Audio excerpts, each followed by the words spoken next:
Now to the second half of the SDFNL All-Star Game. This is the 14th annual Blue Stars versus Red Stars here on the Cali Photo Sports Network, streaming on YouTube. Hello and welcome, everyone. I'm Bo Furtick, alongside my partner Scott Catlin and Marshall Thomas on the call, bringing you tonight's game. It looks like the Red Stars are going to receive the kick. Scott, you've done this game the past few seasons. What's your take overall? What do these boys need to do to pull out the win? Well, play hard, do what their coaches tell them, stay focused, and take advantage of any opportunities they get.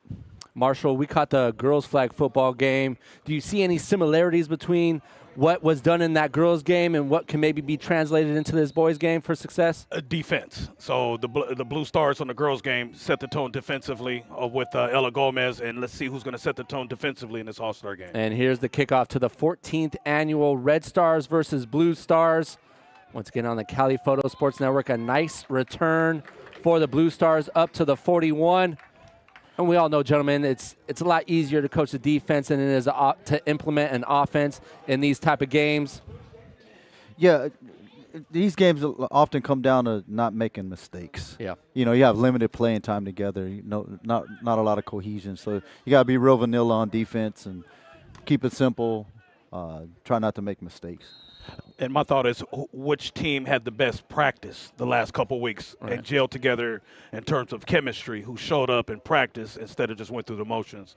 And time will tell as this game starts. 5 practices before this game. It's hard to implement anything in only 5 practices with a new coaching staff. Red Stars going to take the ball first. It's going to be Henry Heuser out of Point Loma to start behind snap. Looks near side, pump fake. Has a receiver. Micah Gonzalez and overthrows Gonzalez. Might have rushed that throw a little bit. He had him. And I was just about to say, the Blue Stars just said, hey, we're going to play man and forget all that play calling stuff. In an all-star game, I want to see them play man, right, though? Yeah, like true. one-on-one, like let's see what you're made of. Yeah. Mano y mano. I'm the best from where I'm at. You're the best. Let's see who's going to ball out. Yeah. Now, Gonzalez is out of Rancho Bernardo, correct? Yep. But the helmet threw me off. I thought it was a Montgomery, but some of these kids, don't have certain gear for whatever reason. So yeah, and the tradition back when I played is you swap decals in your helmets when you play. So I don't see that a lot for this All-Star game with the decals. Heuser out of Point Loma was 106 for 172, over 1,200 passing yards, 18 passing touchdowns, only 3 interceptions.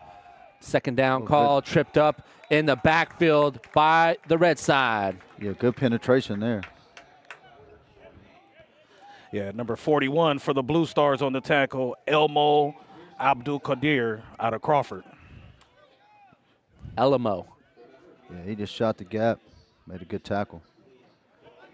Gain of no gain, they're going to call it. Brings up a 3rd and long. And every year, Coach Marquez tells me he has a couple guys that are real ballers over there. And so far, he's been spot on with everyone he says. A pretty good player. Blue Stars led by Nick Riccadouli along with Coach Aldica and Nonis Lewis.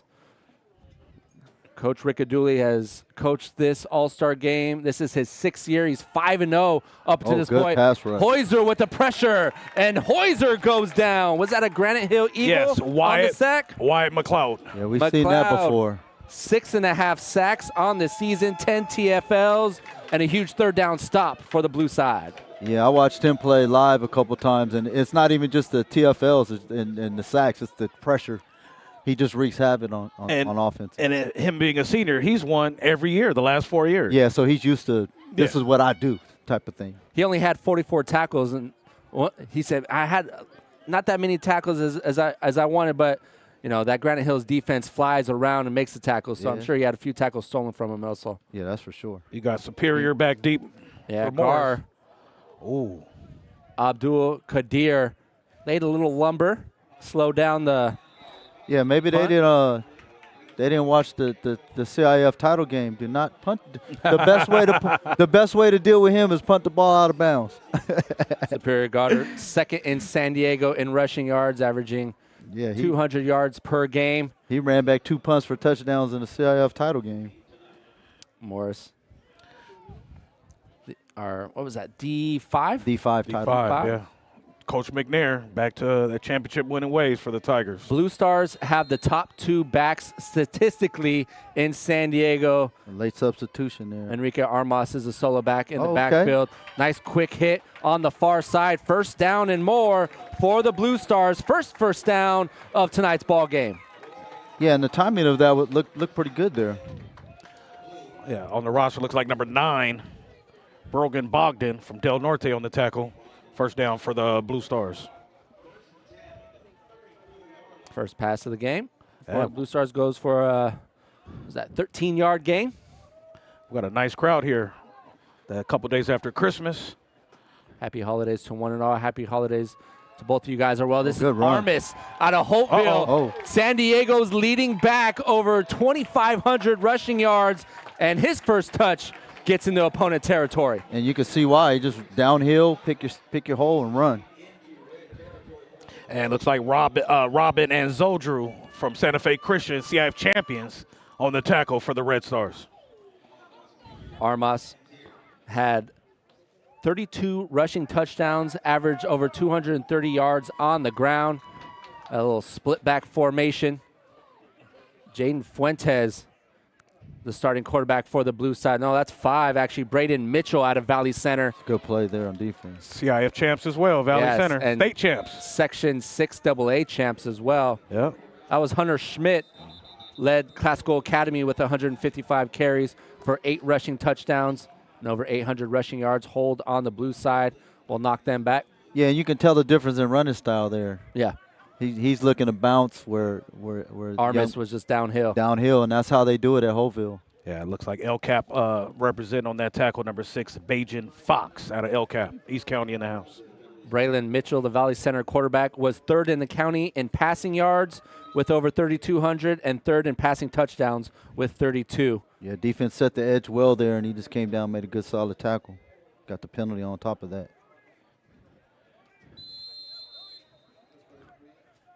Caden Lincoln out of Scripps Ranch, the receiver at the bottom of your screen. Free play.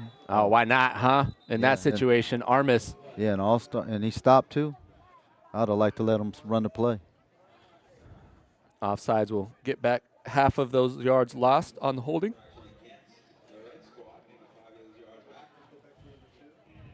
Just starting tonight's game, 14th annual Blue Stars versus Red Stars. Nick Riccadulli leading the Blue Stars along with Coach Alika and Nonis Lewis. And on the red side, Achilles Smith. Man, you talk about great coaching staff for both sides. Achilles Smith on the red side. A lot of years of football. Yeah, bringing some of his guys in. Mitchell hands it off to Armas. Nice little run, picking his way through the hole there. Not a lot of lateral movement. Downhill running for Armas. Yeah, a little jump cut, downhill, get what you can. 2nd and 11. Looks like 33 for the Red. Brooks Sharif Valhalla on the tackle. They have him at running back, fullback, and linebacker. And Jordan Maliki at Imperial on the tackle as well. Yeah, this is a good opportunity for these young men to get some more film down. Some of them have offers, some of them don't. You know, and you know, to finish off your high school career if you don't want to play after this. For some, this is it. Yeah. SDFNL ends the calendar season for San Diego County football with this All-Star game. Armas gets to the edge, gets upfield, is thrown down from the collar. Looks like no penalty is thrown. Yeah, number 9, Brogdon Brogan. His Del second Norte tackle. on that tackle. Yeah, number 33 has a motor too. He's hustling. For the Red Stars, Yes. Brooks Sharif was in on the play as well on back-to-back plays. Blue Stars, this is their opening drive. 8:22 and counting here in the opening quarter. Looks like the Blue Stars offensive line, I could tell, has a size difference on the D-line for the Red Squad. Armas off the right side on 3rd and medium, and Armas gets driven backwards. Nice penetration by that defensive line of the red side. Yeah, definitely led by number 53, Jared Gutierrez out of Brawley. Yeah, and I spoke on the last play. I mentioned 33. It was 33 on the Blue Stars hustling to make a block, and he was running so hard. Caden Lincoln. I thought he was going to make a tackle. It's funny. I got a quick story about him. I might have been late because all the parking was taken, and I met his mom. Caden Lincolns? She works for the district, and she's the one to open up that other parking lot so everybody could park. So I hope he does well. Saved you some time. Mitchell. Right on cue. On fourth down, Mitchell goes down. Yeah, they went vertical. Too many vertical. Nobody was open. And Zoldrew, the Eagle from Santa Fe Christian on that sack, fellas. Yeah, they went forward vertical, and the only thing that was open was a swing route. He didn't have a chance to do that. Red Stars will get a second crack at it. Starting up front, Maciel Robles out of Imperial, Ian Patterson out of Holtville, the center, Jordan Malecki out of Imperial, and Linson Brogdon out of Army-Navy. Well, so far, defense rules the day. Well, we knew that coming. That would most likely be the case. Yeah, we'll see. We'll see as the game goes on. Some of these guys haven't played in a while too. So when they get up to game speed, we'll see. And they haven't ran these plays a lot. Miguel Nieto, the right tackle out of Hilltop. Heuser out of Point Loma. Oh, going one-on-one near side. Flag is thrown. That ball was thrown out of bounds. Yeah, and see that's where the timing part of it comes into play. Like, you should be. That ball's not even close to being caught. But again, in high school, there is no catchable rule. But the timing, the guys haven't worked together. I don't know how many throws they've thrown. That was looks like Jordan Lewis from the Hive on that intended receiver, the covered tight by end. Elmo for the Colts, Crawford. It's a good matchup right there. Yeah, he did. He was holding and grabbing. He didn't even need to. Lewis was a tight end for Lincoln because of his size. Yeah. And it definitely provided a little difficulty for Abdul Kadir out of Crawford. Yeah, and it's good to see him split out so he can show his skill set. Yeah, with Lincoln being that two-headed backfield. Receivers didn't get a lot of looks outside of Nino Miller-Thompson. Yeah, and they had to run the ball. They ran the ball well, but it was more out of necessity. But it was effective for them, so why not? So while we have a little break with this penalty, fellas, who do you think is missing from the All-Stars? For this game, this is the biggest All-Star game to end the season. There's a couple before us, but this is it. What's your thoughts on some of these top players in the county not coming to these All-Star games? Well, you should. I mean, I say play. You should play. You can play two. Play two. Right. That's the case, isn't it? Not necessarily because you guys know in the past I've coached McCossie. Yeah. And I do 7-on-7 for McCossie. Right. And that just flat out that is the game that the top as guys far as talent. Yeah, and there's one reason for that is because they're playing out of area, the top out of area guys from out of the area. Right. So if guys are only going to play one, they try to play that one as opposed to playing the same people that they may or may not have seen throughout their high school careers. Yeah. But I say play two. Yeah, this is the all-star game that definitely provides the most opportunity to get the best looks at the next level because, as you mentioned. Exactly, and it's the last one. Majority of those guys are already committed. That's Micah Gonzalez out of Rancho Bernardo near side. Nice pitch from Heuser and a first down for the Red Stars. Yeah, the McCossie Bowl is more like, I'm going here. All these guys are going here. We want to match up on each other before we go there. Where these games – yeah, you have some of those guys mixed in, but these games are also better for guys who haven't had those offers, and they may want to play a different position. Like a Superior Gar, who's our starting running back for Morris, who just made a great open field tackle right there. Right, who might be a safety or a slot receiver or a scat back. It just depends on the system he goes to and what schools are looking at him. So for him, he gets to show both sides of the ball. In a McCossie Bowl, he wouldn't be able to do that. So a lot more versatility with this All-Star game than other ones. Fair to say, Scott? Yeah, for the most part, you might have one or two kids like in the McCossie Bowl that play both sides of the ball. Right. That's it. Gotcha. And those are the top of the top, I'm assuming. And the who's going to play in that game is pretty much already decided. Right. So that's just how it works. Nico White on the carry, short gain for the Red Stars. And I like the crowd size. Bo, what you think? A lot more parents involved on this Saturday, last Saturday of the year? I think the Saturday is the best day to do it. A couple days after Christmas. Yeah. Late evening. Yeah. This seems to be the sweet spot for SDFNL. 5 p.m. start better than the 7 p.m. start. Hoiser. Yeah, true. Rolls right. Flag near the line of scrimmage.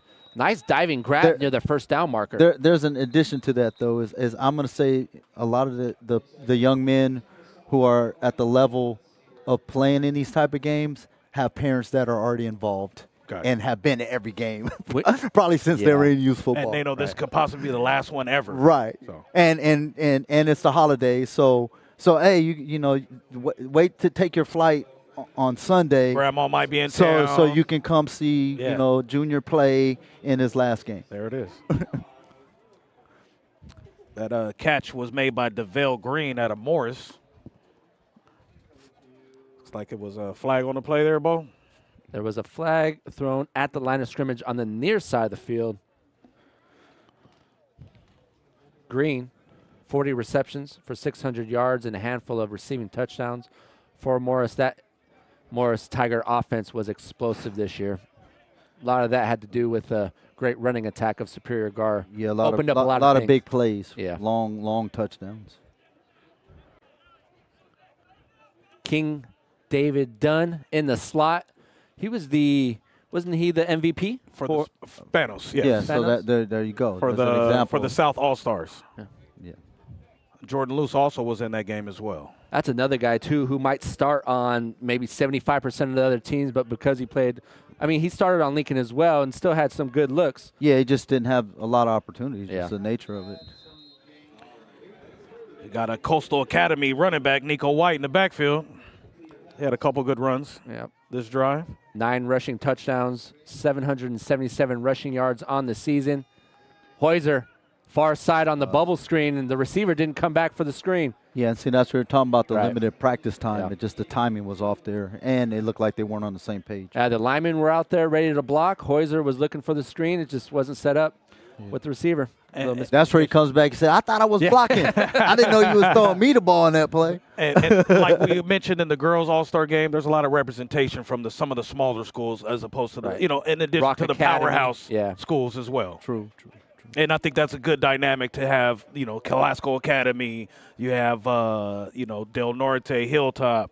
You have Rock Academy. So, you know, and obviously Lincoln, Cathedral. You got Brawley out here, too. Crawford represent Imperial. So I like it. Nice mixture of these student athletes. Army Navy Academy, also another small school that's getting some representation here today. Linson Brogdon, the starting right guard. Nico White got hit near the first down marker. It's going to be close.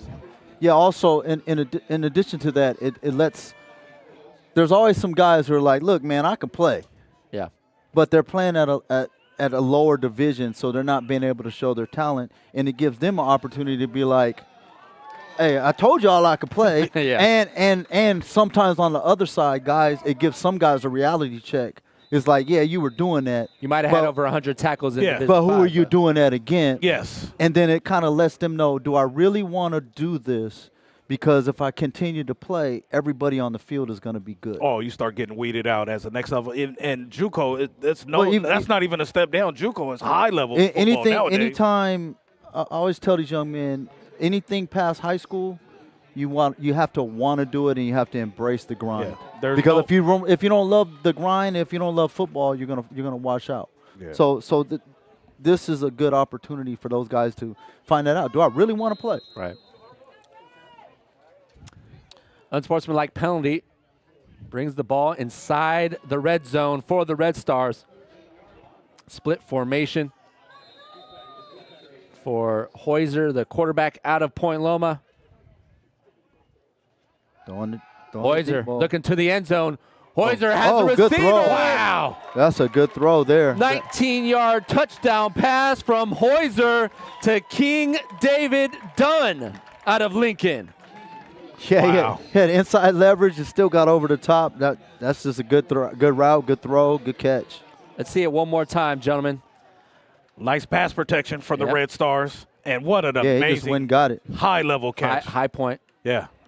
Looks like his dad back in the Morris days and the NFL days. Yeah, people see his dad now and they be like, hey, man, that dude was athletic. David Dunn was one of the best players that come out of San Diego. He was a wide receiver in return man. When I saw highlights, too, it was those Michael Irvin slants. Yes. Too, those over the middle, just break a couple tackles, get loose. Like, that's Coach Dunn? Yes.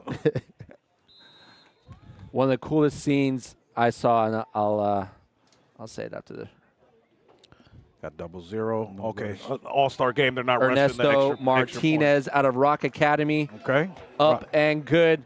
It was a tough loss for Lincoln. Oh, man. And it was against Moreno, not Moreno Valley, Mission Viejo. Mission Viejo. I saw Diablos. Coach Dunn and his son just hanging out on the sidelines, on the benches, just going over the game.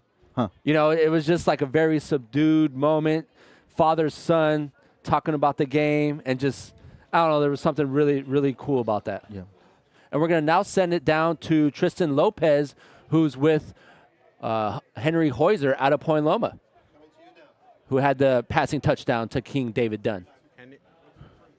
What's up, guys? I'm here with Henry Heuser from Point Loma. Where are the not the announcers? That's over there. Special season at Point Loma this year. It was great. We went undefeated in the regular season.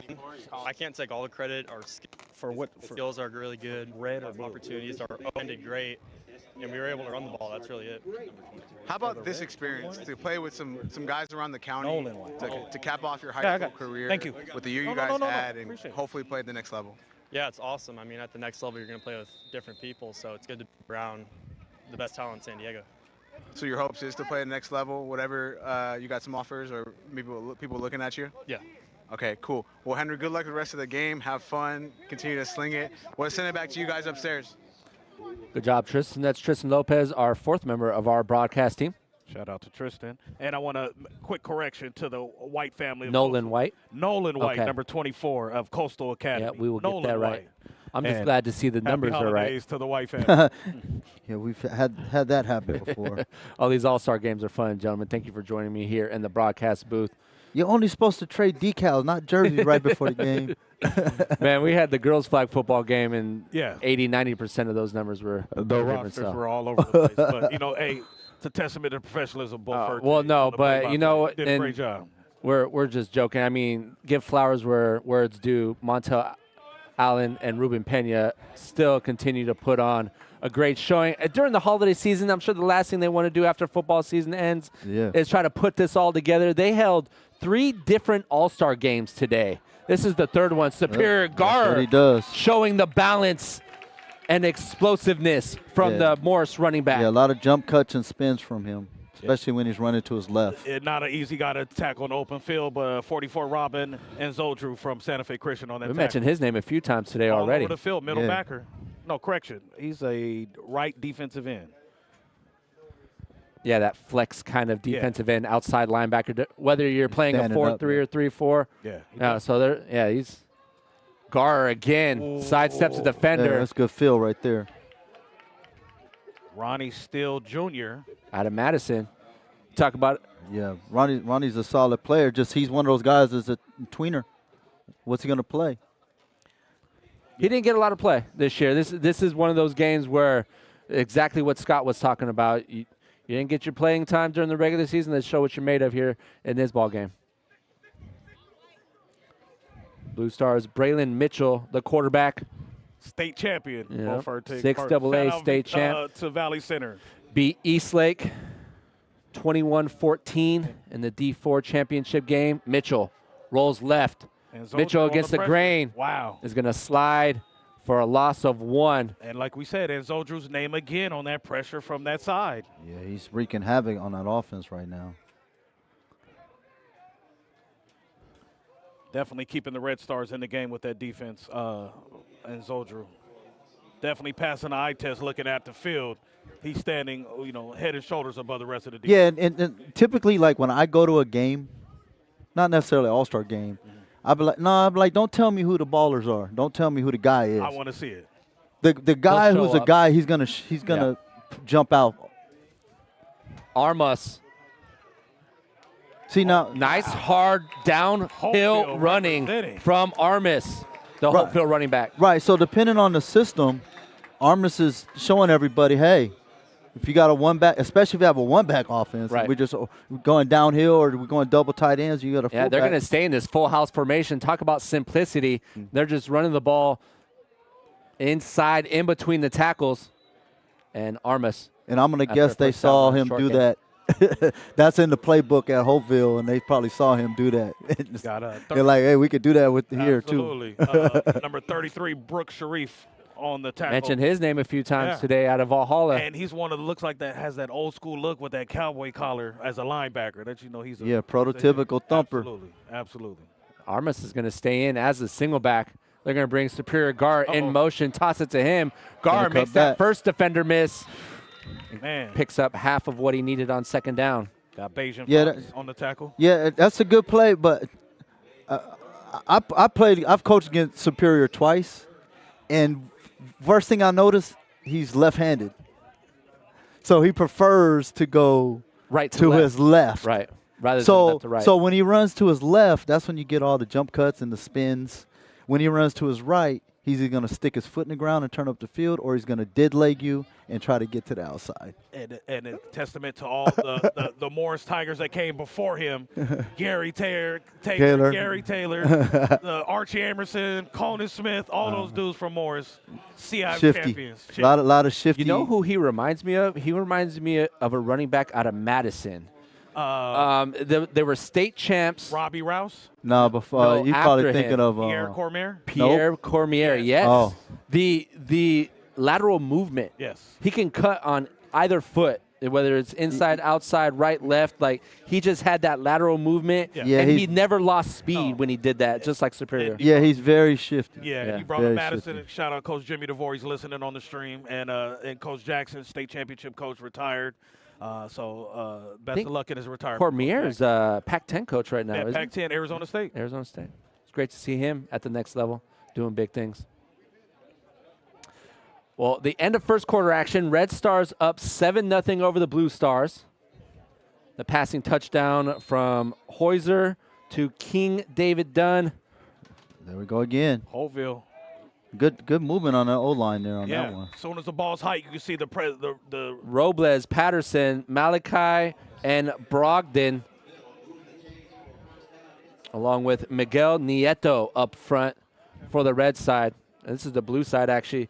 Ezra Favila out of Imperial, Clayton Moorfield out of Madison, Deegan Gilbert out of Granite Hills, the center, right guard Jack Fisher, and Lath Camel, number 72 right tackle out of El Cajon Valley up front for the blue side. Shout out big boy Clayton.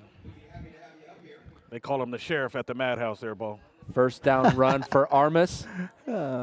Superior Garter, the wide receiver at the bottom of your screen. Armas is going to follow the counter block. Oh, wow. Gets to the edge, picks up a block. Nice. Down to the 10, a nice run by Armas good following vision. the blocks. 20-yard run. It's a good job by the young man from Granite Hills pulling around. And Deegan Gilbert, the center. Got timeout. Jaden Lewis on the tackle from the Hive. That, you know what that play reminded me of that we watched? Honor Falave at a Cathedral. Yeah. Running that same formation, just left side, right side. Yeah, he's one of the rare where those stars are accurate. Since we have a moment, I saw that young man. I didn't know who he was. I saw him as a freshman. I was on this, I go to all the CIF games. Yeah. And I was like, who is that, Coop? I was like, that dude's a ball. He's like, he's a ninth grader. I was like, oh, well, yeah, he's legit. Yeah, whenever a guy is running at 75% and still burning by all the defenders, there's something to that. Fastest, highest miles per hour on the season. And everybody knew he was getting the ball. Yeah, I'm curious what he wants to play in college. I think the playmaking ability for Honor, you have to have the ball in his hand. He has to be on the offensive side, my opinion. But he'll go where he needs to but go. My question was, where does he want to play? Copy that, Coach. When you have 5 stars, you get to choose that, right? Yeah. Comes with the territory. Armas off the right side, slips to a tackle, breaks to another inside the 5. And Armas with another hard run. Nick Riccadulli, a running back coach, loves this type of offense, downhill running in between the tackles. Oh, quick, right back at it.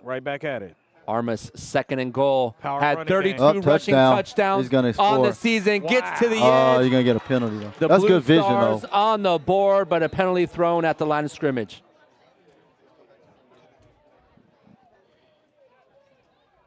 Yeah, you've seen it right on the edge.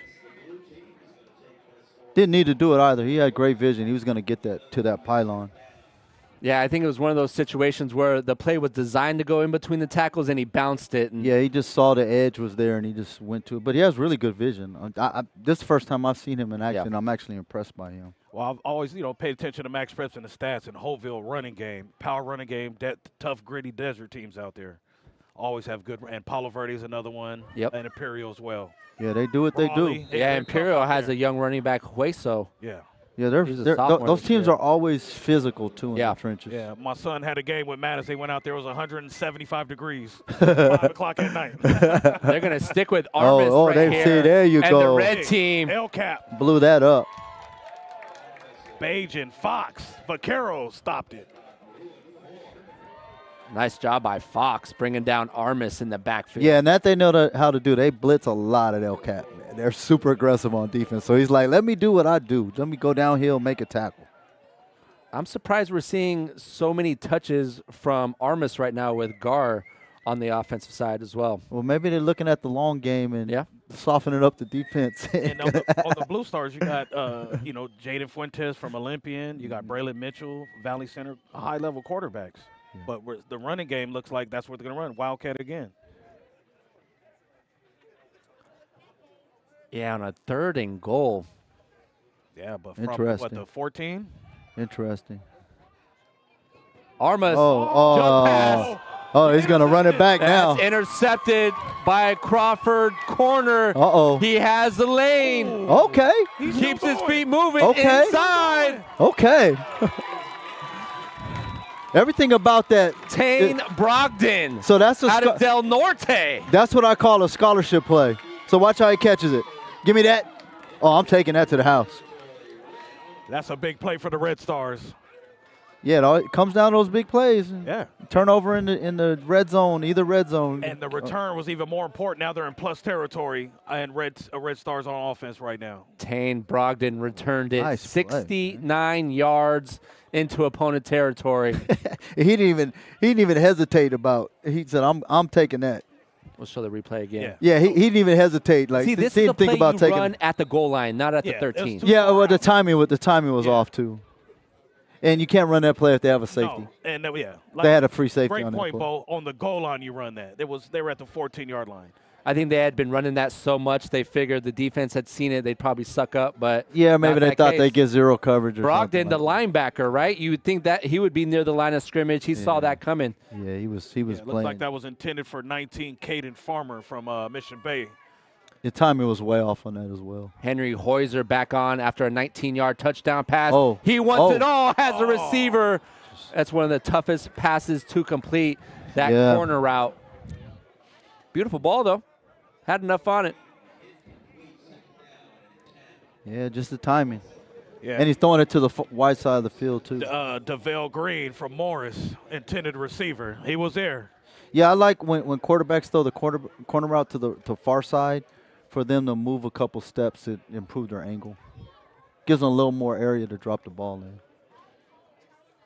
It seems like tonight there's not a lot of passiveness. These guys are competing. No, but that's what you want to That's see. exactly. That's the whole it's like, point. oh, I really don't want to be. They're really out here doing it because they know this could be it for a lot of them. Some of them are going to the next level, but what a way to end your high school career and go to the next level. Nolan White, the running back, Oh, the screen pass was set up for him and through the hands of, what was that, number 61 or 51? Christian Beltran. Beltran Palomera out of Lincoln. He read it, and he dreamed about that.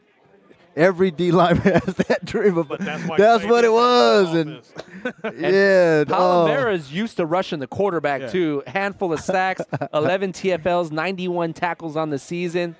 He read that one really well. Yeah, well, Bashif and Javi and Smitty taught him well because he read his keys and retraced his steps. Just didn't 'cause complete the play. It's about, obviously, can you play, but how smart are you? What's your IQ level in this ball game? And it showed right there for Christian Palomera. And that one a little too high. well, had to climb the ladder, unable to bring it down. Yeah, for the I Red Sox. can't turn it off. I'm always looking like as analytically. It's like a lot of these guys have athletic ability, but it's the nuanced things. Do they pick up? How quickly do they react? do they recognize what's going on? You know, do DBs keep the right leverage? Do DNs like that? Do they? Hey, why didn't you block me on that play? Oh, it's a screen. You know, so I always look for, can they get do they have the intangibles, their effort, and do they really, really want it? And what is their football IQ?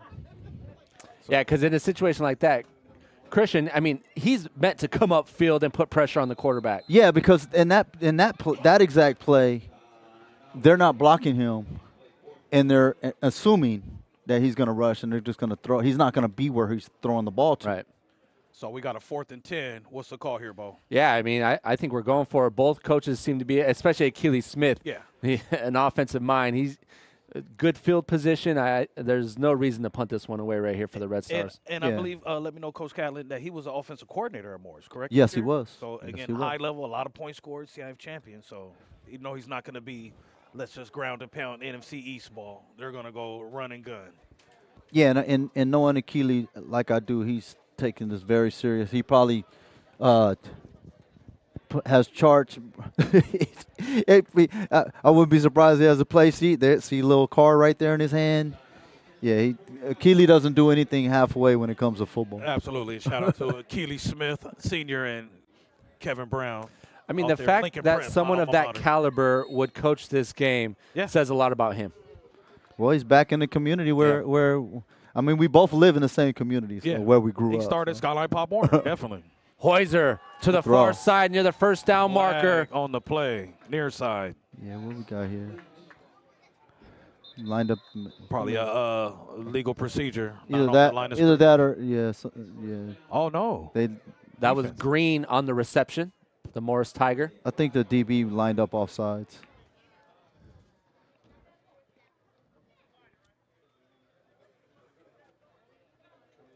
So do you guys think that, unsportsmanlike conduct. Oh. On the blue side, they're going to decline that penalty. And take the play. Get the reception to green. So I know a lot of these coaches volunteer to say, hey, I'll coach an all-star game. Do you think that it should be who, like the old school Pro Bowl? If you lost the Super Bowl, the losing coach coached the Pro Bowl team? Or do you like how people just say, I want a new coach every year? What's your guys' thoughts on that?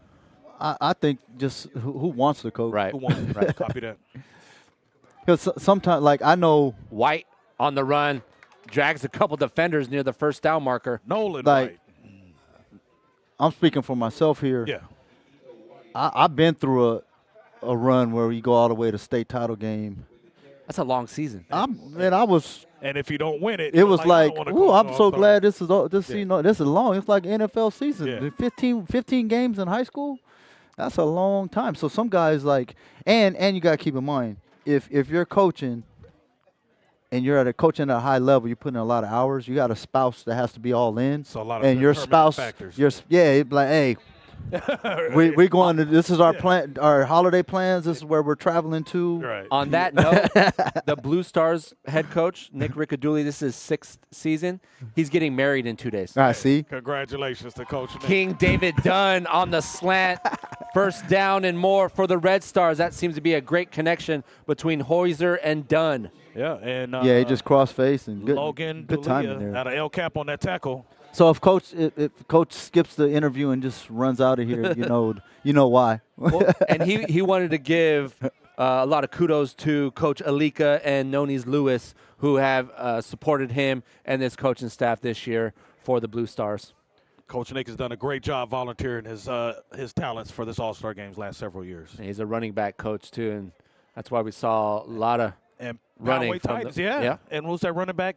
Jorgensen was that's a good player and there. The Hive a run for their money at the Hive in that playoff good game. player there. Oh, too far off down here. Far side, Green makes a move. Yeah, gets by one defender, and the help defense from the inside. Ball came out. And Blue Stars say they have it. They're gonna say he's down though. Definitely gonna say he's down, but he's playing way too far off. Yeah, that's. And he's backing. He's backpedaling. Khalid. Yeah, you can't pedal down here. You're gonna at least.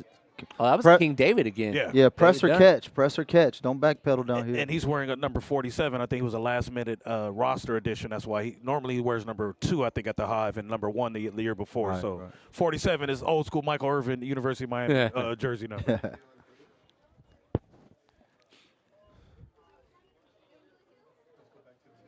The 8-yard grab from Dunn brings up a. Oh, actually, they're going to say. Well, it says Long. 2nd and 5. Yeah, Oh, so less long than that. 6. Yeah, long 6 or 7. Hoiser hands it off to White. Oh, White there you is go. hit in the backfield by the Blue Stars. Good play there. Who's that? Okay. It's like number 25. Daniel Westader. Nice play, Daniel. Emmy Martin Del Camp from Olympian. Us all on that stop for the Blue Stars. Martin Del Campo, 82 tackles on the season. Short gain will. Also, the Cuevas for Hoville is also on the roster as a quarterback for the Red Stars, in addition to Hoiser. They're sticking with Hoiser. 7:15 and counting. Shout out Point Loma, had a 10-0 regular season. Yeah, Coach Price won Coach Coach of the Year Yeah, at the PPR for all the game. right reasons. Yeah, shout out to Coach Price. White play fake to him. Hoiser. Fake. Oh. Pressure off the edge. Hoiser gets by not one. going to get away from that, but though. can't get rid and away of 3 and 4.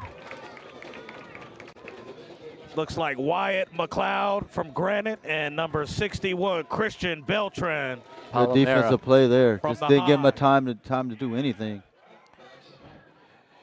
That'll bring on the field goal unit for the red side. Yeah, I felt bad for Point Loma having had a perfect season and then That first round. yeah. Was it So San Diego High? yeah, we could have a long discussion on my thoughts on the new system. 'Cause Well, just shout out like- to them. They did a yeah. great job. And Coach Price. yeah, definitely deserved Coach absolutely, of the Year. absolutely. All right, Rock Ernesto Academy. Martinez out of Rock Academy The Warriors. from 34 yards out. Martinez, Oh, he got a lot plenty of of leg. leg. Well, they know he has. He's good from another 15, 20 yards out if need be. Good job. This was that last play. Yeah, he didn't make the tackle, but he made the play. Good pursuit. I mean, yeah, great job. It was a great play fake.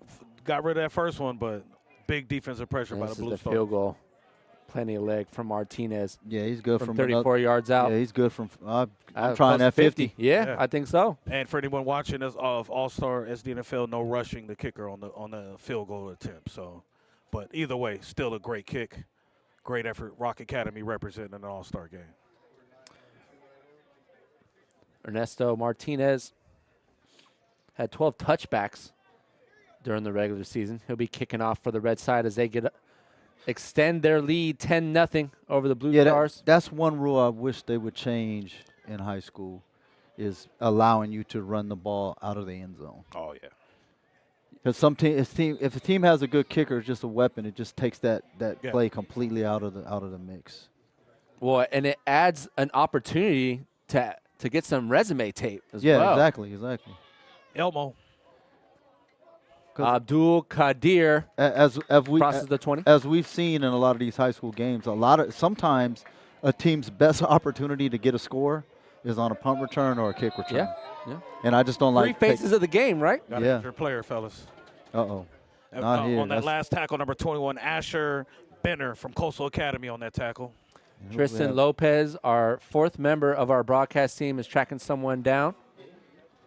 We have a 10-0 ball game. Blue Stars was driving on that last possession, but threw an interception at the goal line, and give it 3 points for the Red Stars off the turnover. Got number 25 down.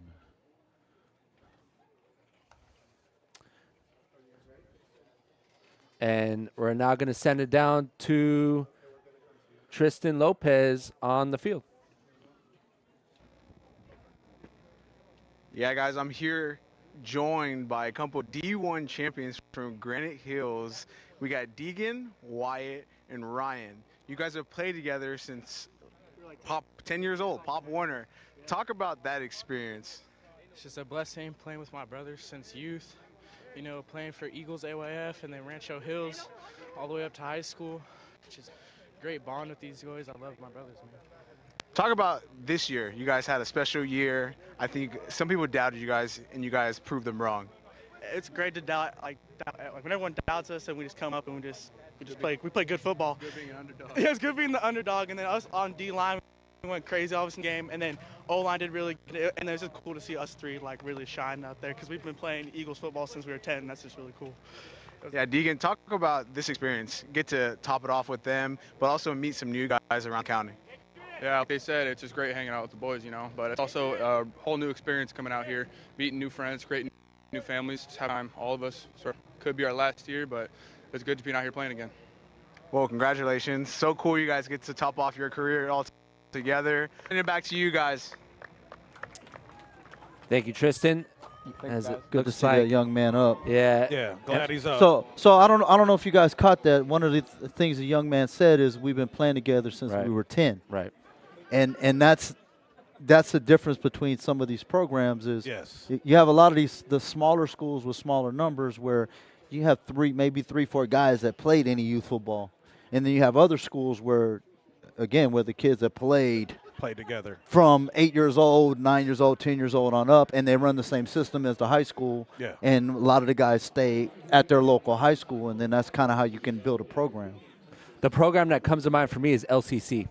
Catching up with them post game, it was. They said this had the same saying as we played with these guys, and they played as a unit. Like they were undersized for a North County team, but they played as a unit. It's because they had played since they were babies practically.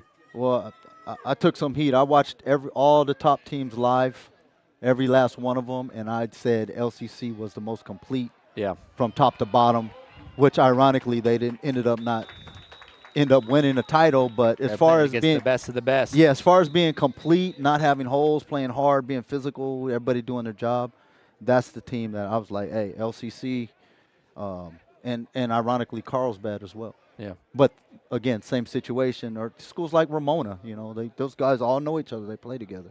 Still Canyon's another one that comes to mind. Yeah, and a lot of the South Bay schools as well. They all know. Well, they're picking it up now. As I mean.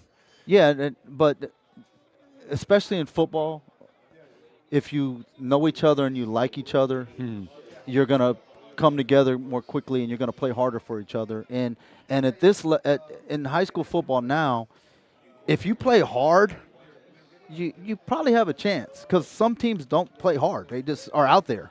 You can tell which programs are trying to win and which programs are participating.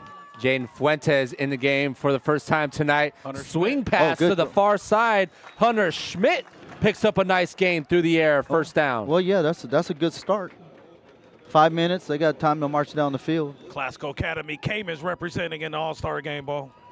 Schmidt had 155 carries, 827 rushing yards, and 8 rushing touchdowns on the season. Averaged 83 yards on the ground. Another small school where a lot of them played Pop Warner, together, but not at a powerhouse school like other schools.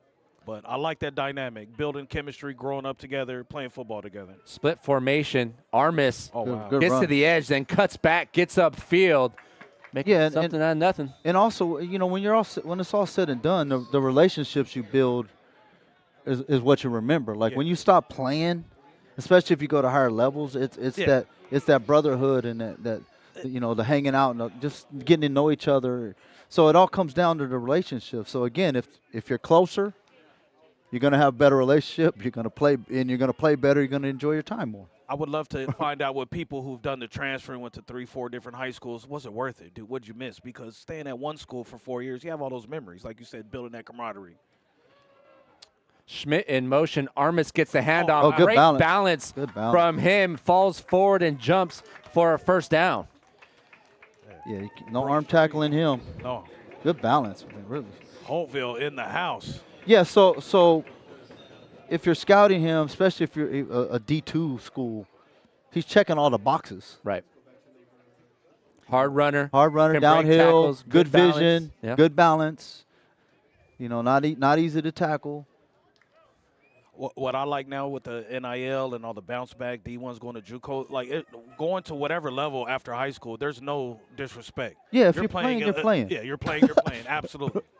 There's no, oh, I just go to I want JUCO. No, JUCO, it has dogs there. Man, maybe a good 30% of NFL was played in JUCO. Armas on the swing pass, picks up a another block. flag. Wow. Had some running room, but might have had something to do with the flag on the far side of the field. Too good of a block. A lot more penalties on the Blue Stars than the Red Stars right now, fellas.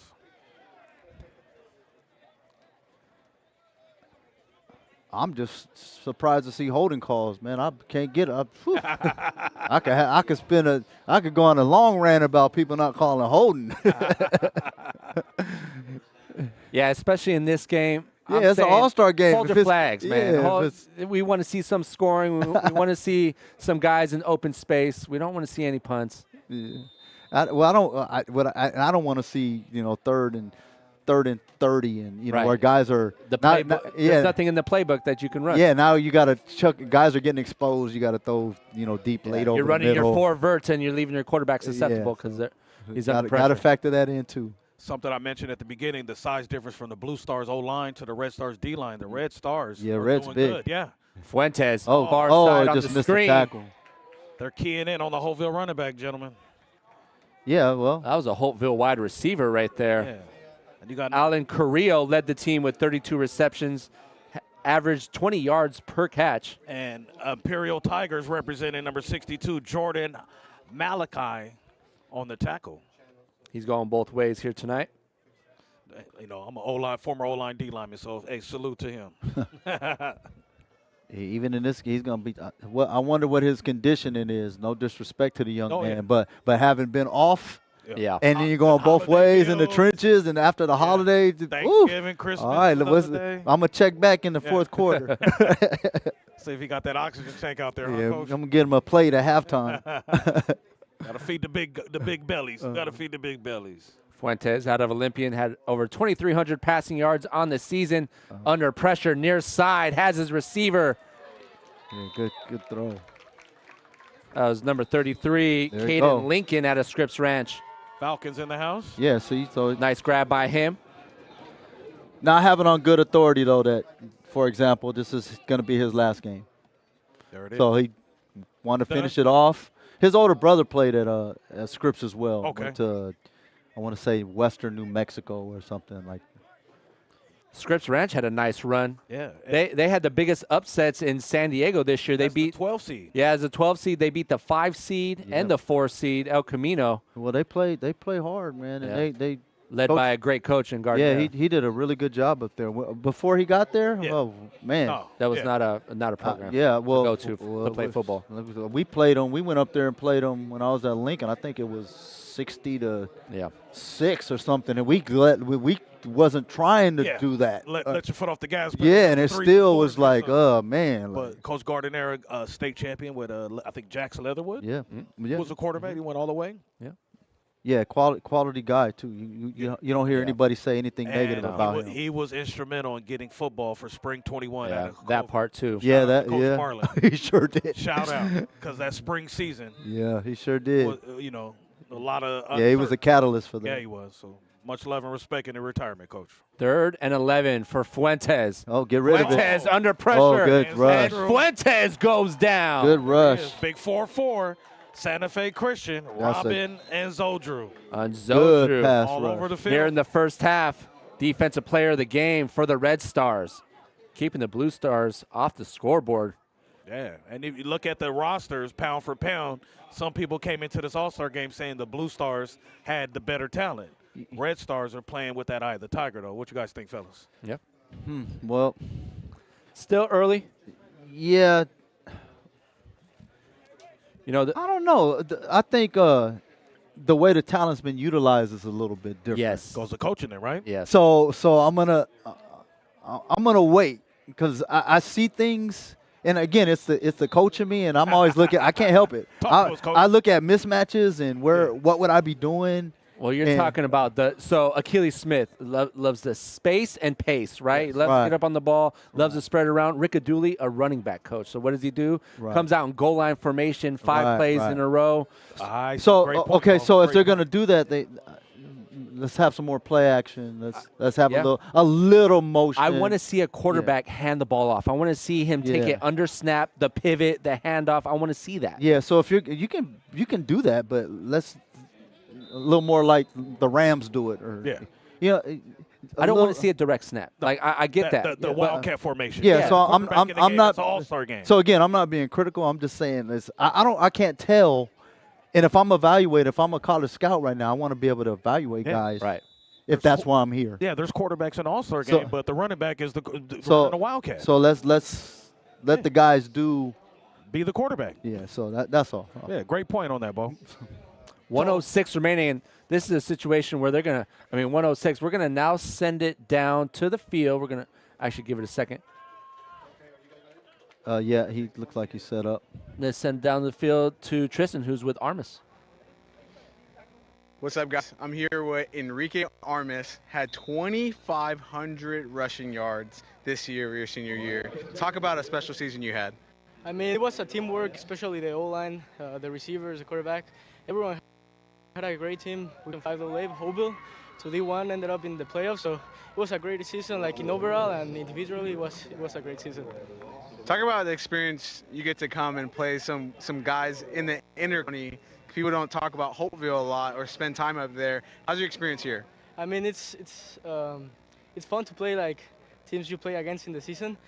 I'm playing with guys with a lot of level. It's something that helps like individually, and also to help your town get to know, So that's what it's all about. Well, you're very talented. Do you have hopes to play at the next level?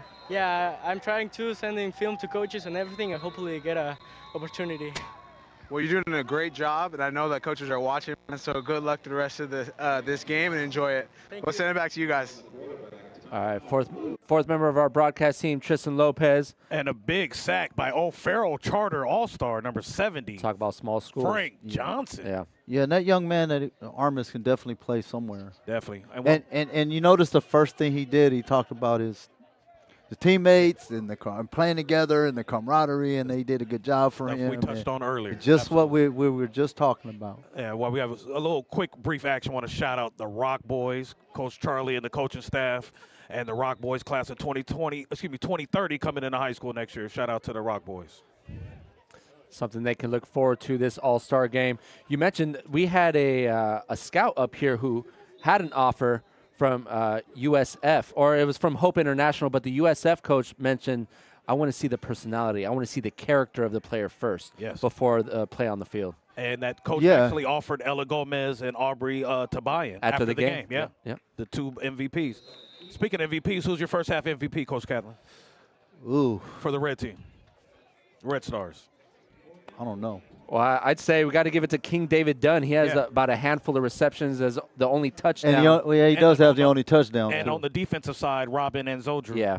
For the Red Stars. And on the Blue Stars. Honestly, I wanted to see more of Braylon Mitchell from Valley Center. Yeah, this guy's a state champion, third in the section in passing yards and passing touchdowns. We didn't see him at all in that first half. So again, I'm going to say it. Look, had he been on the other team with Akili, they'd probably be throwing the ball all over the field. Right. They might go no backs. It might go empty. So it's just, it's the style. And we'll see maybe in the second half, especially with them being down. Maybe it will open it up a little. And I know we were going against the goal line formation, but it's simple play calling. Yeah. It's effective, and it was effective in that first half for the blue side. Yeah, I just mean in general. They need to spread it out a little bit. Yeah. That's all. And on the Blue Stars, to me, Superior Guerrier, was guard. Yeah, he just hasn't had enough looks. But so far, he's been the one making a few plays, right, Bo? Yeah, he just hasn't had enough plays to make. He's like the guy that comes in and for 4 minutes and shoots 3 threes and goes back to the bench right now. So if he gets more touches, then we might get there. And so that's why I'm kind of on the fence. I would say on the defensive side for the Blue Stars, out the hive, Christian Beltran. Palomera. He's been all over the field so far on this first half. A few seconds Gentlemen, this first half zoomed by. Red Stars 10, Blue Stars 0. Yeah. Blue Stars had one scoring opportunity, and it was intercepted by the Del Norte linebacker, Tane Brogdon, who returned it 69 yards, which resulted into 3 points for the Red Stars. That's how we got to 10-0. Actually, I think the guy who got the interception was Oh, yeah. from I don't think it was. Yeah, it was Del Was Norte. it Tane? I said Crawford at first because I saw the blue helmet. Yeah. Ah, gotcha. It messed me all up. Gotcha.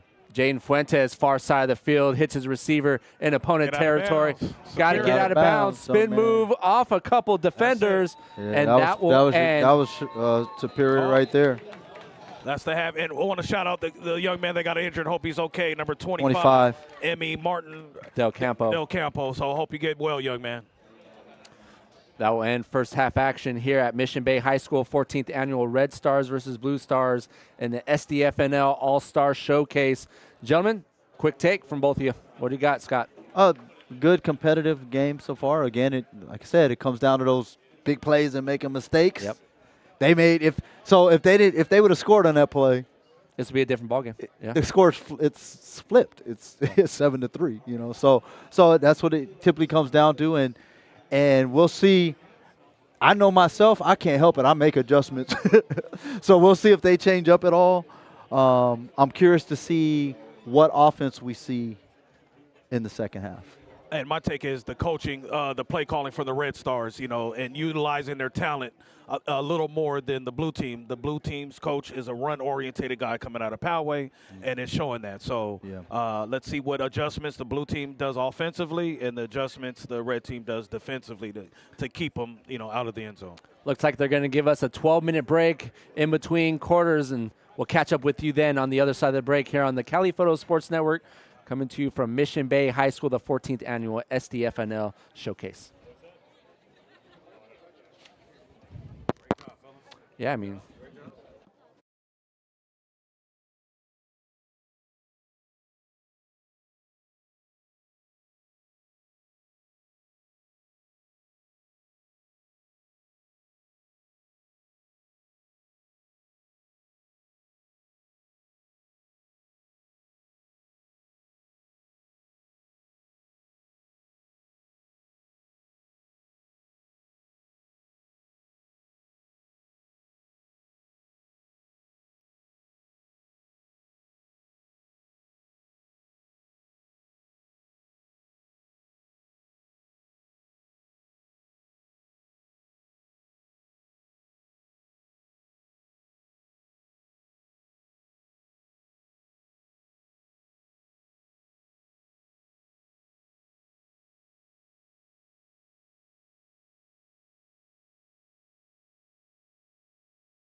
Well, I hope you didn't go anywhere. I know we said we were going to have a little halftime break, but we're joined by Coach Moon, who is going to provide Ernesto Armas an offer. Take it away, Coach.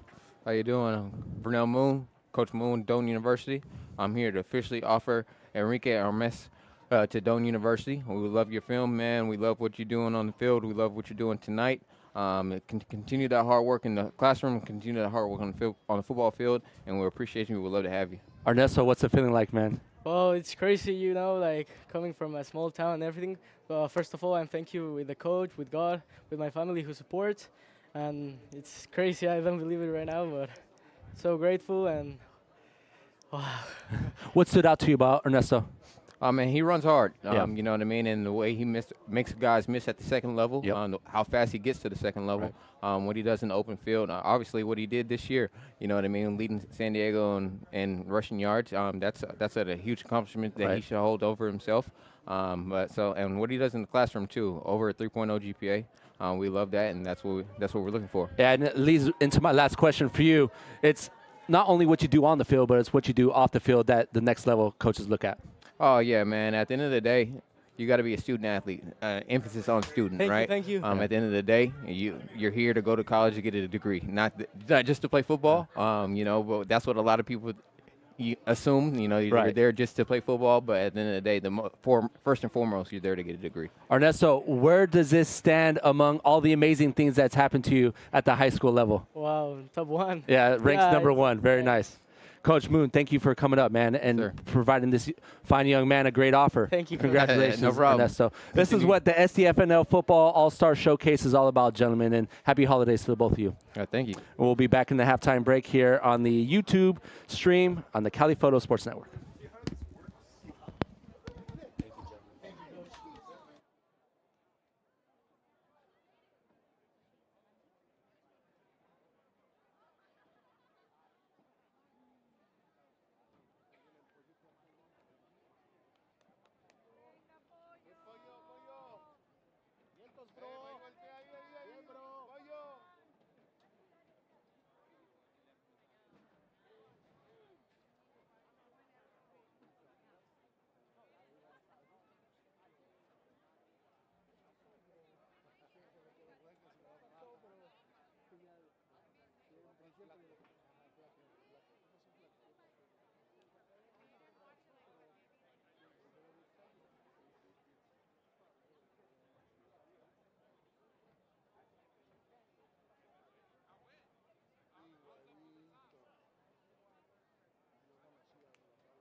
Mic check.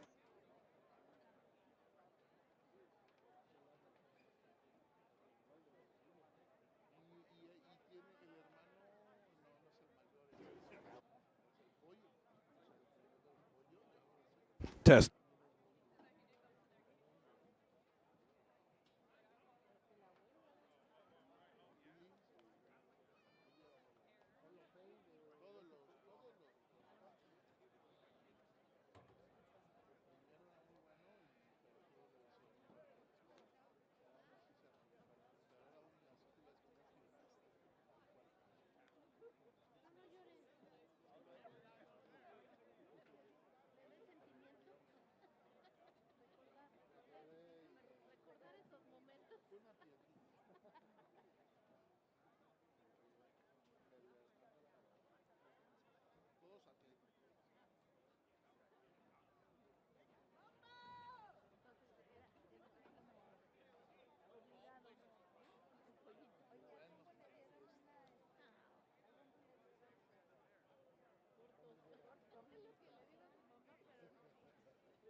unlikely situation that the PA announcer is not enough detail for you, you can check in for a live feed on YouTube.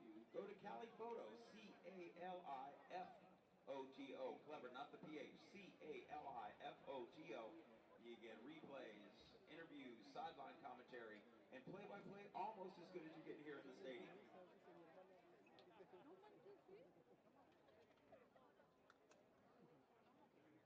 We will not call your kid Nico. D coordinator? A little bit, yeah. No, D-line coach. Yeah.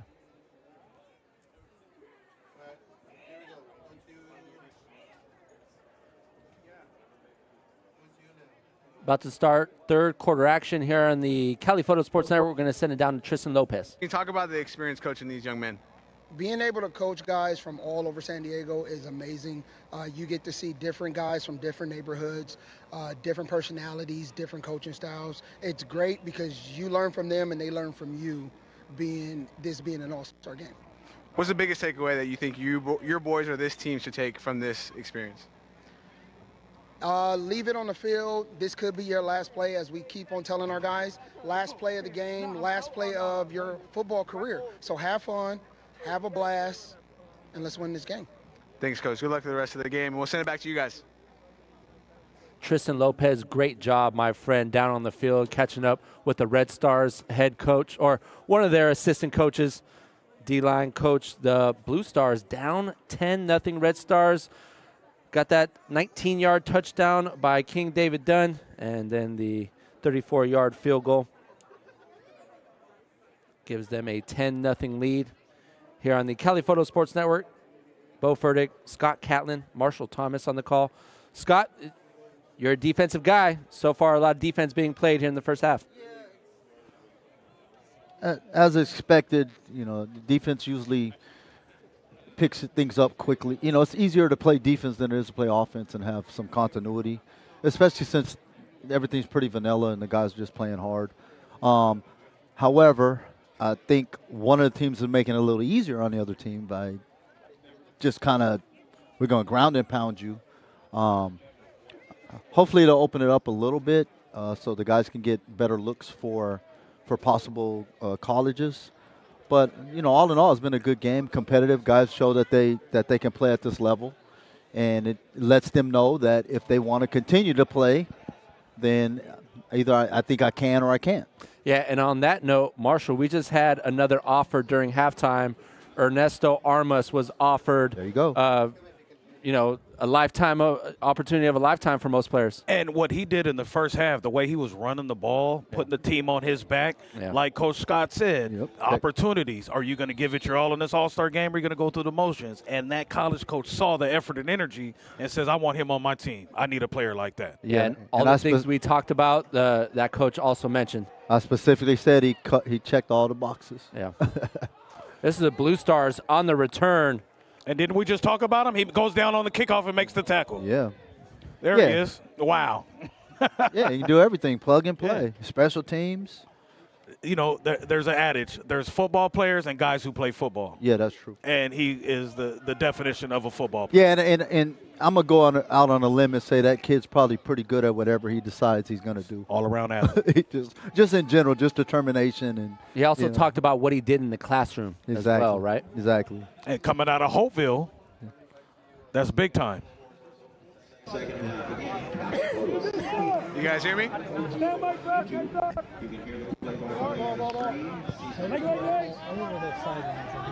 I thought you had something to add. Oh. Talking about Right. Yeah. Down here, the kid runs hard. He's got the size. And I was talking to him. He's from Mexico. So it's a good cut. There he goes. Right on cue. Armas right behind you. Crosses the 40 into opponent territory. Keeps his feet moving. Big time play. Hopeville Vikings representing. Right on cue. Did you guys scripted that, right? Yeah, he goes and makes the tackle, and then go ahead, Tristan. I'm not a coach, but that's the exact player that I'm looking for. Exactly. A humble kid, works hard, puts his head down, and does his job. Yeah, Tristan, I don't know if you if you remember when you're talking to him, the first thing he did was talk about how his teammates did a good job, and O-line was good. So you kind of tell he has the right mindset. Yes, that's correct. I personally like players like that are team players. That means he's coachable. That means he can get in the classroom, learn new things, and he gets along. And he's also a leader. He gives credit where credit's done. Fourth member of our broadcast team, Tristan Lopez, getting all the insights, sounds down on the sideline, coming to you from Mission Bay High School. Braylon Mitchell back in at quarterback, fellas, for the Blue Stars, as Hunter Schmidt got a short gain on that first down run, Bo. Hunter Schmidt, team lead, 827 rushing yards, 8 rushing touchdowns on the season for Classical Academy. And think about that, the Valley Center quarterback, Classical Academy running back. That's not typical for San Diego high school football in an all-star game. Right. Go shout out to their schools. Braylon Mitchell, third in the county in passing touchdowns and passing yards. Oh, wide Mitchell open, see? has his receiver at the 20. Holtville, running back and wide receiver. This is Alan Carrillo. Wow. Yes, so let the Valley Center quarterback throw the ball. We talked about that, though, in our first half breakdown. Yeah. What adjustments is the Blue Stars going to do? They were run heavy and play action. Got him, Coach. Yeah. And why? You're not going to get more open than that. Total blown coverage. 42-yard touchdown pass. And does he have a neck brace on? Braylon Mitchell to Alan Carrillo. Hey, it gets cold out there in the desert. Hey, there's some gritty, gutty Holtville Vikings. Well, once you start wearing your uniform a certain way, you're going to wear the same. I had the neck brace with the towel on it for the hump. That's old school football right there. All right, Anderson Turner out of Valhalla is up and good. And there you go. Now we have a Norseman in the house. Blue Stars on the board early here in the second half. That's what we wanted to see. Yeah. I like the adjustment the Blue Stars coach did on that drive. Their first offensive possession in the second half. Play action got them a touchdown. That's right. Now other things will open up. And now you have a running back. Like, they don't have to. So, in my opinion, they don't need to compact everything for that running back to be successful. He can do the same thing out of spread than he can if you spread the defense out, give him a little more running lanes. And he's back out again after getting the offer, getting the kickoff, busting a run, and now he's back on kickoff team. What a football player. Was that extra point good? Yeah. Okay. It has 6 on the board. We'll keep it 6 on the board until they update it. Red team, this will be their first crack. This is done. On offense. Oh, there, I see done. a cut. Gets it at the 10. It up. Has some daylight. Crosses the 30. Gets to the edge. Crosses the 40. And done, driven out of bounds. Another nice kickoff return. Yeah, I think he went to the last window. I think he should have cut up right up the hash mark. Yeah. I'll let you see it first. Then right under, he should have went underneath that one. And cut it right there. But in his defense, having coached at Lincoln, they tell you get to the edge. They run sideline return. Yeah. And he's doing what he's been taught. And 21 Caleb Carnes on the tackle out of Santana. The Sultans representing in the All-Star game. Tristan Lopez, did you have something to say about that? What I have to say is it's a cool experience to be down here. Played in this game 11 years ago in the 3rd annual SDFNL All-Star game. So I'm on the Red Squad. I'm a Red Squad through and through. It's 10-7. We're seeing the competitive juices come out in the second half, and these plays being ran with better action, hopefully. So I just wanted to give that 2 cents there. Right on. A shout out to Tristan representing Patrick Henry. Alonzo Cuevas, the Hopeville quarterback. We've said a lot of Hopeville here tonight. Running back, wide receiver, and now quarterback. Yeah, and I mentioned Point Loma, but Hopeville's really the school I was thinking about with the change in system, because ideally they would have been the number 1 seed in Division II. Right. And they would have had a much better opportunity to win a championship. Yeah, I get it, how this new system changed, but the way things used to been, Point Loma would have been probably 1 in D1 and play fake to White. They're going to go deep. Has a receiver at the 20. Pretty good ball. That's a great ball through the hands of Micah Gonzalez, the wide receiver out of Rancho Bernardo. Great ball by Cuevas. Yeah, you got to catch that. Yeah, and that's scholarship if you catch it. Absolutely. And number 13, Juan Ruiz on the coverage from Olympia. Yeah, and to finish my thought, Hopeville would have been the number 1 seed in Division II. So I get that you play where you end up, but what are you used to playing? Yeah. So it's different when you're used to playing at a certain level, and then you jump to teams that are have been playing teams that are at a higher level. And they were in Division I playoff, Coach? Yep. Okay. Yeah, they jumped all the way up where they would have been Division. And who did they play? And was that first I round? believe it was Oceanside. And they exactly. And Ocean, but who did Oceanside play? Exactly. Top 10 teams. Yeah, like Oceanside, high level. That's my boy Pale Pumeli is a really good guy. But I was like, man, like you putting all that weight on the bar, and that team's young, and they played everybody. I like how the Red Stars went right back to Micah Gonzalez. He dropped the words one, right dropped the mouth. touchdown, but give it right back to you. Hey, Cuevas is spinning it too. Yeah. He looks good right now. And but we're in the second half, so now the guys are a little more comfortable. The timing's down there. Got that rust off, Coach? Yeah, you know, they've been out for a while. Now they're playing hard. You know, this is when everybody focuses up a little more. Done at the bottom of your screen. DeVell Green out of Morris, the slot receiver. Hand off to White, and White's hitting the backfield. That's what I like to see. Nolan White on the run. Blew that up. Okay, and looks like number 97, Julius Thomas Jr. out of Canyon Hills. Yeah, the Rattlers, first time we're calling him, along with O'Farrell Charter, D-tackle Frank Johnson. So shout out to Canyon Hills and O'Farrell Charter. Loss of 2 on the run. I got a soft spot in my heart for the Rattlers. My daughter was the first graduating class from the cheerleader, so shout out to the Rattlers, former Sarah Conquistadors. Nolan White remains in as the single back to the right hip pocket of Cuevas. Double formation. Blue Stars bring the pressure. Cuevas keep it. Has a lot of room to run. Yeah, keep it. Keeps it. Gets inside the 30, and Cuevas, great recognition off that blitz and great blitz pickup. Yeah, you could see that was going to be open. And got outside the pocket, off to the races. And that's one thing, too, in these games. It's hard to, you're not calling anything where you're spying the quarterback or anything like that. And it looks like he made a business decision, not going up against the Mission Bay representative in this All-Star game. Caden Farmer was coming. He was like, let me just get out of bounds. We're going to play for the next down. Play for the next down, because that defensive guy from Mission Bay was coming. Another team had a real good year. Mission Bay? Yeah, undefeated in the regular season. San Diego High, upsetters. Jordan Lewis, the single receiver at the bottom of your screen. And speaking of Mission Bay, real quick, shout out to my guy, Trey Arnold. Yeah, he was led the county in passing. One of my favorites. Yeah. He was actually my quarterback a few years back for McCoskey when he was first transferring from Coronado to Mission Bay. Jaden Jackson on the run. Good kid, good player. Yeah, Patrick Henry representing, running the rock.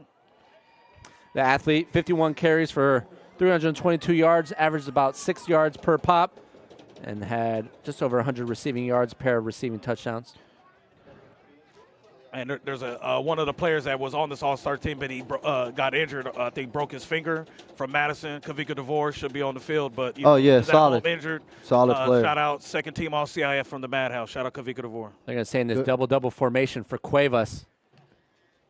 Cuevas looks far side.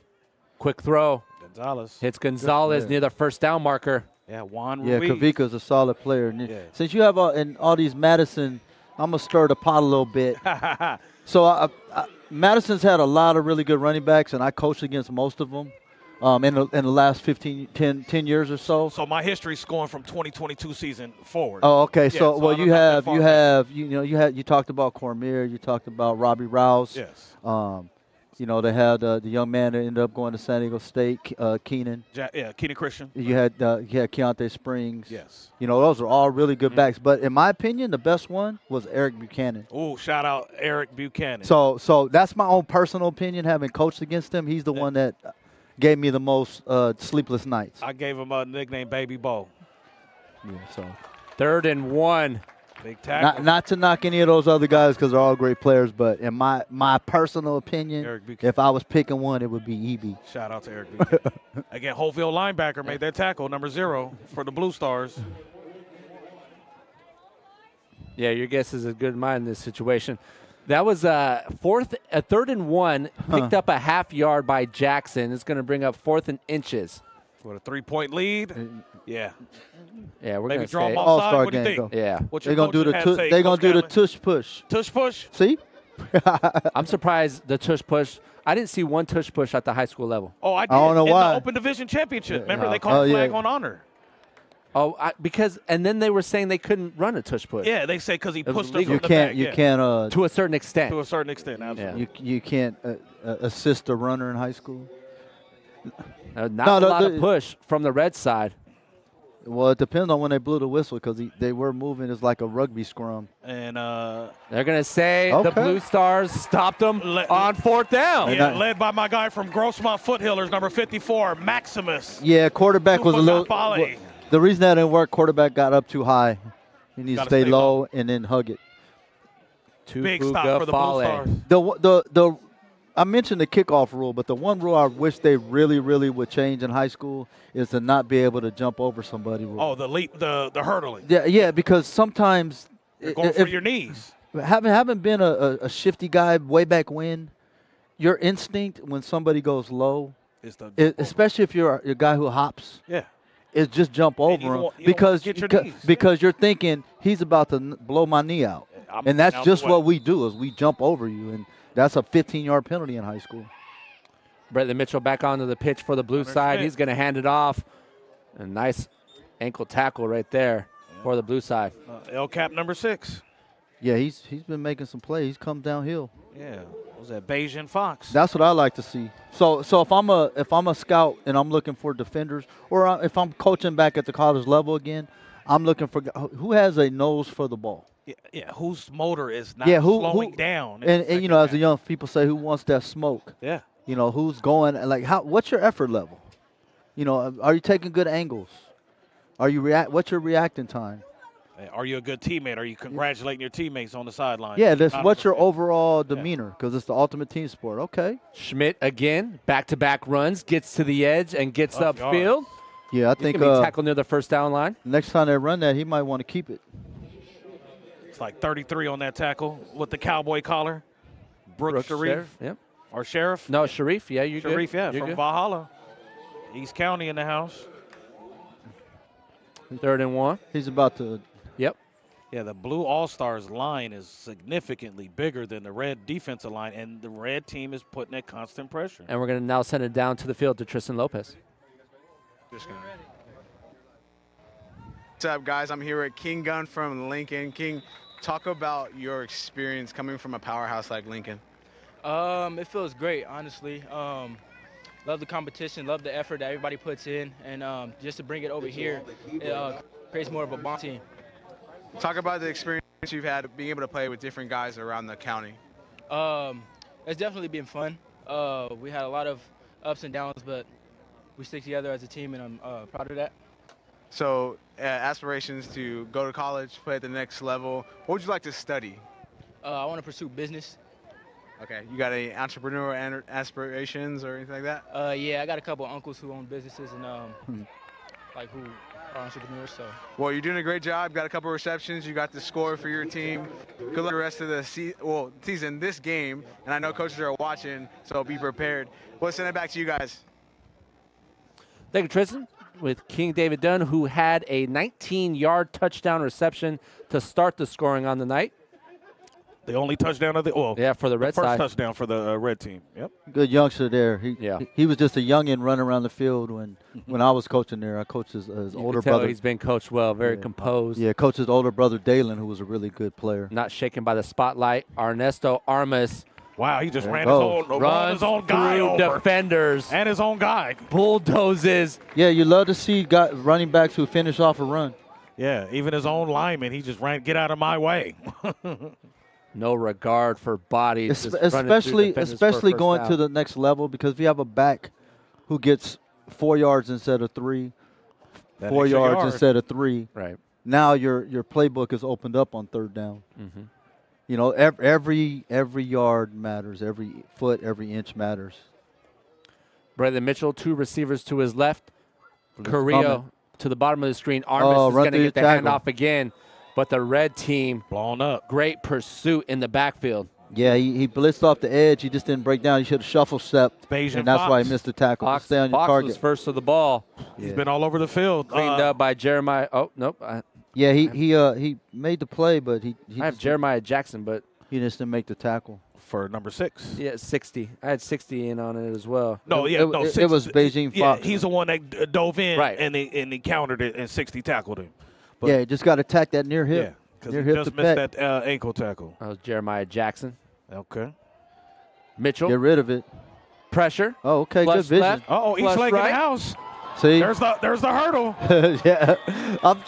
Adrian Sanchez. I mean, I get it. They say it's a safety thing where they don't want guys leaving their feet, but nah. Sometimes it's just instinctual. You can't. They just dropped the flag, Coach. Sideline warning, it looks like. Or they're giving them the penalty for the hurdle? What? All-Star game. They shouldn't call. Yeah, we got college rules. Come on. For the effort, though. Adrian Sanchez, first reception on the night. Yeah, I hate that rule. On Sportsman. Because he hurdle. He can't hurdle. Yeah, they got to address that. What do you want him to do? Sit there and get his knees blown out? It's a bad rule. Yeah. I'm sorry. And shout out to the East Lake Titans for making to the championship game. They were in it. It was the halftime. They made adjustments. They just came up short. But you know what's crazy is they make that rule for the protection of the defender, which is the complete opposite. Right. Am I right? Yeah. They make that rule for the defender. Well, a lot of the rules are kind of in contradiction. They don't make sense. Just the laws of physics and human nature. Yeah. So I'll explain another one that actually happened during the season. Yeah. Also, they're giving them a first down and then dead ball unsportsmanlike. Okay. So they're going to say that penalty happened after the play, because it makes the play dead right when you do that. It's just a weird. Oh, look at Arma. Oh, there he goes. Left side, breaks through a couple tackles. My God. And his teammates in with the block. Opponent territory, the lead blocked by Carrillo. He's done that a few times this year, gentlemen. But again, to my point, you can spread if you spread it out.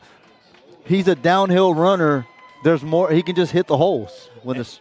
And on that replay, I like, okay, he sees he's got a lead block from his teammate. Slow down, set up Let me his go block. ahead and just get out of bounds first down. Save my energy. Yeah. Next play. I like that. Yeah, it's good vision, man. I really like that kid. He's like, I already got my offer. Yeah. He's working. He might get another one for him. So I'll give you for instance. This actually happened in a playoff game. So a receiver is going over the middle. He starts bobbling the ball. The defender hits him chest to chest, shoulder. Yeah. No helmet involved. They call nothing. The penalty was defenseless receiver. And my question was, what is he supposed to do? Let him catch the ball. And the answer I got was the defender has to go low.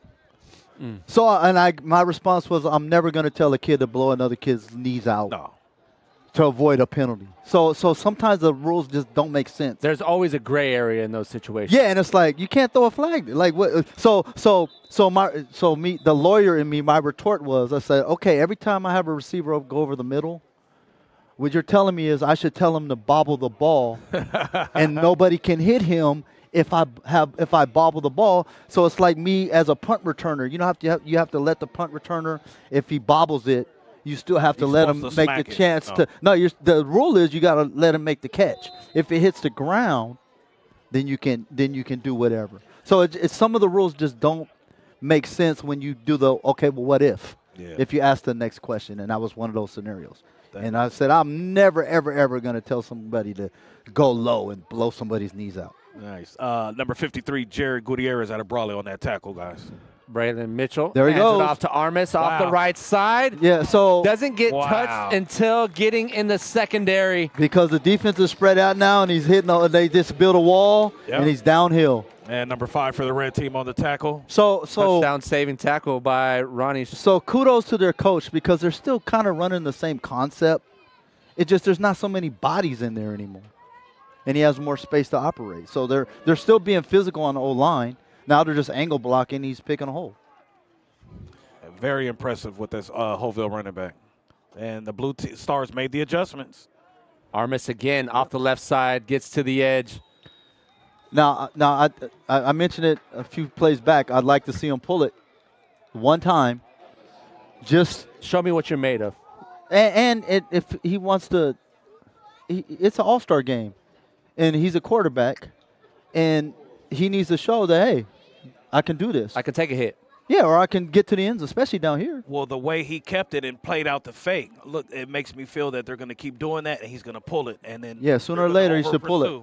But it makes the defense be honest and have to cover everything. Yep. You saw how he faked that, carried out that fake. He went really hard on that run. Schmidt to the left, Armis to the right. Braylon, play fake. Oh, the wheel's wide Mitchell open. To the end zone. Good play. See?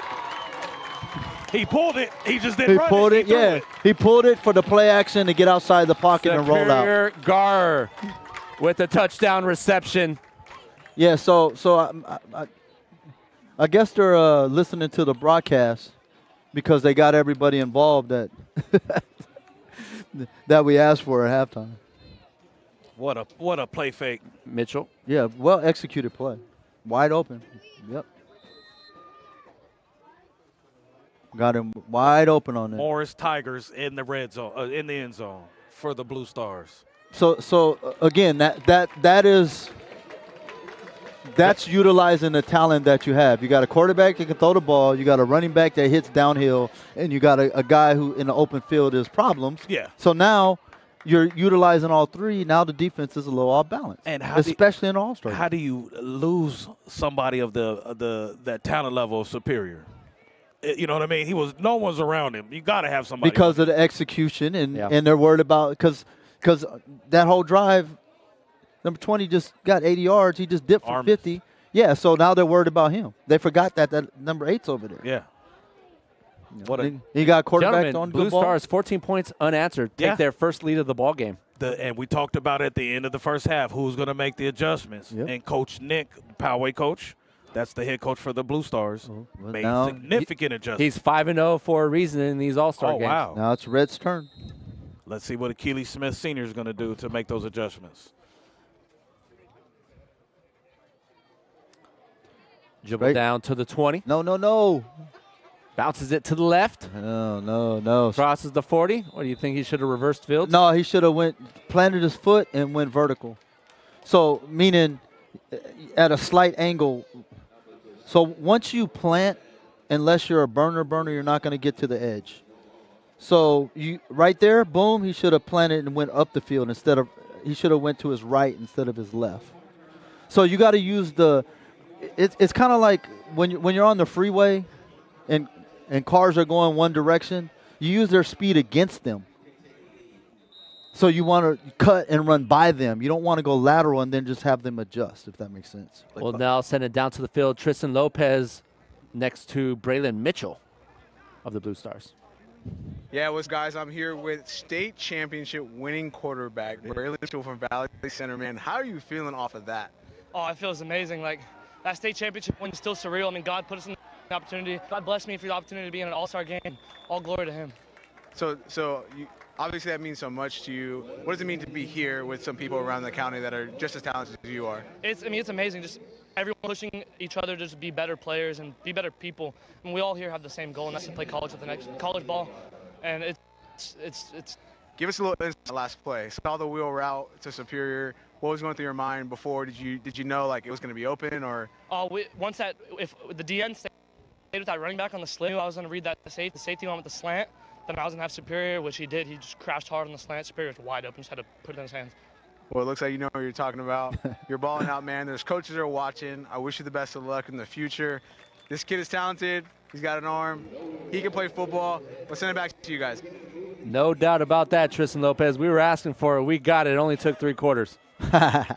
Yeah, so a kid like that, especially a quarterback, he sounds like a coach.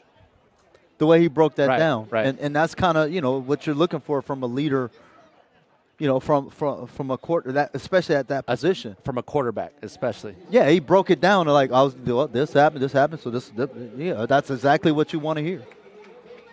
That will end third quarter action. Blue Stars 14 points unanswered to take their first lead in the quarter. They lead 14-10 heading into the fourth, Marshall. We talked about the halftime adjustments. Coach Nick made the adjustments with the running game, and then they pull it, play action, touchdown. Armis, by far, is the blue team MVP offensively for me. That was really the only thing the blue team was missing was that big pass. They had been doing it on the ground. And you kind of felt it was going to open up at some point, Scott. Yeah, all they had to do was open up, and it was going to open it up. So, like, it was like they were kind of in a shell, and I was like, nah, open it up a little bit. You have the. So that's why when the question was first posed to me, it's like, well, I don't know, I can't evaluate yet because it's a lot of now you can see that they got dudes. And now 3 quarters in, what adjustments do you make to stop the blue team's running game from a defensive standpoint? I don't think you can make any adjustments. You just got to blow up off the ball. Yeah, with in an All-Star game let's see the play first.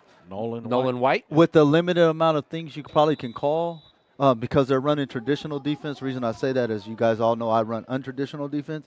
Is they have to play better because there's the only thing you really can do in an All-Star game with the limited playbook and defensive calls is be more aggressive against a run. Just be better in one-on-one. Yeah, but now it's going to be more one-on-one situations. And you got superior one-on-ones. So therein lies the dilemma. But like I said in the beginning, is they weren't putting them in that bind. They were just saying this is what we're going to do, and they just compacted it as well, and they were having success. What about you, Bo? What adjustments offensively does the red team need to make to get some more points on the board? Well, I'm surprised they got Cuevas in right now. Even though he can sling it, they had multiple quarterbacks in.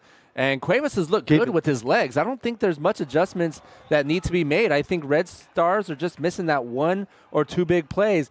They just haven't been as effective in the run game. And I think that's where the blue team is separating themselves right now. And Hoyser from Point Loma, they threw that rock, Yeah, we haven't seen him since. Yeah. Obviously, they're giving Cuevas an opportunity. They might give him one more opportunity to show what he's made of. But I would assume if the Red Stars are down, they'd probably go back with Hoyser, but I could be wrong also. Yeah, I'm looking at him on the sideline. Doesn't look like anything's wrong. Yeah, in these situations, it's almost like you give Hoyser a half, you give Cuevas a half. But they gave Cuevas an opportunity at the end of that first half. They didn't let Hoyser or allow Hoyser to finish that first half. Let's see what Yeah, I have no idea what the how quarterback rotation is. Yeah, it's tough. In these situations, I think you're just playing it. Cuevas! Wow. Blown up in the backfield. Blue Stars. East Lake Titan, Adrian Sanchez on the sack. Yeah. After that big reception, cleans up. Yeah, Adrian, Sanchez had a lot of tackles on the And one person that has not touched the ball other than on the return standpoint is King David Dunn for the red team. Looks like the blue team's defensive adjustments was to stymie him and prevent him from getting the ball coming out of the wide receiver stand. Yeah, I think the adjustment Coach Smith could make is a little more quick passing game, quick like screens. Boom. Yeah, just Okay. one-step hitches, Gotcha. screens, to use the passing game as the running game, and then open it up, and then maybe even put Superior in the backfield. That's another thing they can do. The Thunder on the blue on the blue squad. Blue squad, excuse me. Yeah. Like they can start, so the blue squad can now start mixing it up. Coach Smith needs to use the quick game because he don't have that guy back there. So they need to use their quarterback's legs, and maybe that's why, in hindsight, maybe that's why he's going with the running quarterback, because he feels he can have more of a running game. Cuevas has looked good tonight. I mean, he's used his legs when he needed to, plays have broken down, and he's completed some great passes. Yeah. Medium to what Mike and Gonzalez had that deep ball over the middle just went right through his hands. So they're really one big catch away from leading this game. And that Rock Academy punter, great, almost had it out of bounds, but it's a touchback. But that was a great kick. Yeah, Took the excuse wrong me bounce. for misspeaking. I put Superior on the other team. Oh, yeah, not the first time. It's an all-star game. I'm just glad we got numbers and names. Oh, Hoyser, as we talked about him, warming up in the bullpen right now. Yeah, I didn't even see. I don't even have Christopher King David Dunn on, but I've known him since he was a little boy, so I can spot him anywhere, no matter what number he's. Like Sanchez getting ready to. There he goes. Fuentes back onto the field. He'll hand the ball off. Oh, yeah, leave that big dude alone. Extracurricular activities. 33. Yeah, Again with the cowboy collar. Old school linebacker Brooke Sharif from Valhalla. Looks like Tristan Lopez is down with the East Lake Titan. That's Adrian Sanchez who made that last big sack on the defensive side. Yeah, Bo, I'm here with Adrian Sanchez, Eastlake Titan. Man, talk about your all 4 years at Eastlake. I mean, it was just building a good bond with my brothers, my coaches. I built great relations with my coaches, and you know, I would never be where I'm at if I didn't have them by my side. It looks like you love football because right now it says you play fullback, wide receiver, DB, linebacker, any position you play. That's right. I just play football. Hey, playing football, hey, it's the best feeling in the world. It's the best feeling. That's awesome. So I assume you have aspirations to play at the next level. Coaches are watching. So how's the experience practicing all week, which I know coaches were there, and getting to play with some talented guys around the county? Man, I just like competing. That's what I do. All right, well, congrats. Good luck the rest of them. Send it back to you guys. Tristan Lopez, fourth member of our broadcast team, and Sanchez has done it on both sides of the ball, Scott, offensively and defensively. I coached against him 2 years. I think he's a strong safety or a outside backer, depending on the system he goes into. And because he is a football player, but I think he's a defensive player. Armis on 3rd and long. Direct snap to him. He drags defenders he's gonna be short. 2 or 3 extra yards, but still going to be short of the first down. Now, Blue Stars, do you go for it deep in your own territory, or do you punt it? You're up 4. Red team can score at any moment. This is all-star. Do you want to win, or do you want to show what you're made of? You don't get this one, you're in bad field position. Well, I say you try to get them to jump. and then think about it afterwards. Oh, looks like they're going for it, fellas. Yeah, I'm not surprised. In these situations, 4th quarter, close game. Armis in that Wildcat ball. 4th and 1, Enrique Armis. And he's going to get it with the right ease. side. Oh, wow. Oh, Has good the cut. lane. Oh, wow. Good Has cut. one player to beat. Gets into opponent territory. Touchdown saving tackle by Tyne Brogdon. Or no, that was actually number 11, Devell Green. Or you can just do that. Again, that's the Honor Falave special. They know who's getting the ball. You can't do nothing about it. Yeah, you could tell as soon as he caught the ball, he's going to get the first. It was either right or left, and he knew which one to go. Ezra Favila out of Imperial, Clayton Moorfield, the left guard out of Madison, center Deegan Gilbert, Jack Fisher, the right guard, and Lath Kamal out of El Cajon Valley is up front for the Blue Stars, providing the push. Yeah, in addition to his vision, he's very decisive when he runs. Fuentes back in. Lincoln, slot receiver. Fuentes, quick hit far side. Holtville. Okay. That's Alan Carrillo. Already has a 42-yard touchdown reception. Look at this. Like you said, Scott, step back, throw it. Yeah, just hitch. get it out quick. And look at that. He put it, tuck that ball. Give me the ball. Watch what I do with it. Carrillo. Nice gain after the grab, 14 yards. Are you guys impressed with the Holtville representation? They're really out here. 100%. But it shows you how they've elevated a program all the way to D1. And then we talked about it earlier, playing together. I'm sure they all played together since youth. I don't remember the last in the same time community, a desert team was in Division I. Wow. When was the last time? A long maybe like Central Union? Like Palo or Verde Raleigh? won, but they're usually like lower division. Yeah. Not D1. It's usually 3. And So I think, nothing higher than when 3. Royce Freeman was at Imperial, weren't they Division I? That might have been, or that's Division Gar. II? Okay. I know they played against St. Augustine that year. Might have been D1, because I think there were 2 because St. Augustine was still a D2. smaller school. Gotcha. Yeah. But that was probably the deepest they got, the highest they got when they had him.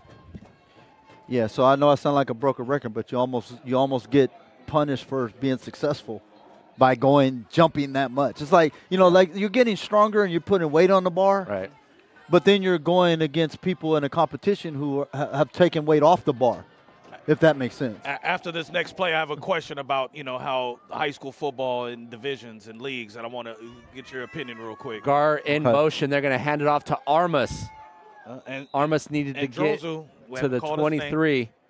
Got to the 24. So do you guys think that private schools should be in their own league? Or do you think they should be against the public schools? Because there's just not enough private schools. There's not the problem is there's not a the problem. Saints, so in a nutshell, I Santa think Fe Christian, that's 4 right there. But I think across the board, the problem is the system is the system, and it has its. You gotta play with it. But I think when they thought about the system, they tried to model it after LA, but they don't realize we have a third of the schools.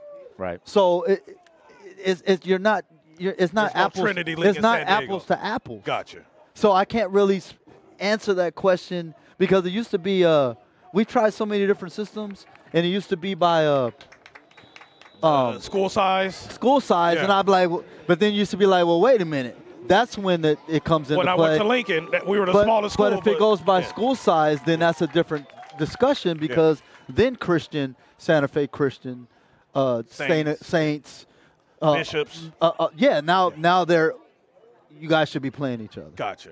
And So, but there's a lot of And it goes We- to the we could state talk level about- too, because if Exactly. San Diego's going to do that, the central section, the northern section, right, the right. Yeah. So it's not just you're not just thinking about your area. You got to think about the other areas. So this is literally discussion that we Let's can see- spend let's a see whole Gar right a whole here. day. oh, there we goal talked line about formation is the first time we've seen Superior. him in that formation. it. Yeah, we talked about it. Yeah. And one last question again, and no disrespect to the Dons, do you think they should be in the city conference if they're up there in Solana Beach? Your thoughts, Coach Scatlin? Well, The city conference. the geography of Yeah, They're in- San Diego's so- tough. they're in Solana Beach, right next to Torrey Pines. but Torrey that's Pines is in the always Avocado League. they've always switched and this. How are you over here and you're in this house? You seeing Lincoln and like it's like I get the Western League, but just overall, even like basketball, baseball, like Yeah, it's tough. no disrespect. You know, okay. they're a So great organization. the one thing I will say is we have the system. But the system isn't applied to everybody the No, same. it's not going I'll to work leave it for at everyone. that. Yeah, it's not going to work for Okay. everyone. Again, there all are- love to these schools, no disrespect. I just There had a are. question. I'll just say there are exceptions that are made, Oh, there we go. Drawing them Great all out. job. and you typically can know before it happens who are going to get those exceptions, and I'm gonna leave it at Yeah, that so there I it don't is. get in trouble. There we go. This is not too many, jump false starts, Bo. Yeah, it's been a clean ball game Yeah. for Couple All-Star game. unsportsmen, the hopping over, we can take that. I'll but take that. Pretty clean game. Yeah, Let's let them I play. agree. Nothing No, overt. there's been No chippiness. There's been playoff games that have had more Intensity. sloppier play Yeah. than this. Yeah. And right. But again, Execution. these are higher caliber Yeah, players. and this so- is, these are the guys, seniors. yeah, just what you Sure, expect. like you said, exactly. Guys who want to or probably could play Yeah. at the next level. And one more shout out to Montel and Ruben for Oh, no doubt. hosting this. Give them their flowers. Thank you to Mission Bay for letting us, be Yeah, here in Mission the Bay's venue. been a sponsor of this Yes. All-Star Showcase game for the last 3 or 4 years now. Yes, a great venue. And thank you to the Buccaneers staff for allowing this amazing All-Star game to take place. Armas Blitz gets right hit up in the the middle. backfield. And there's your guy again.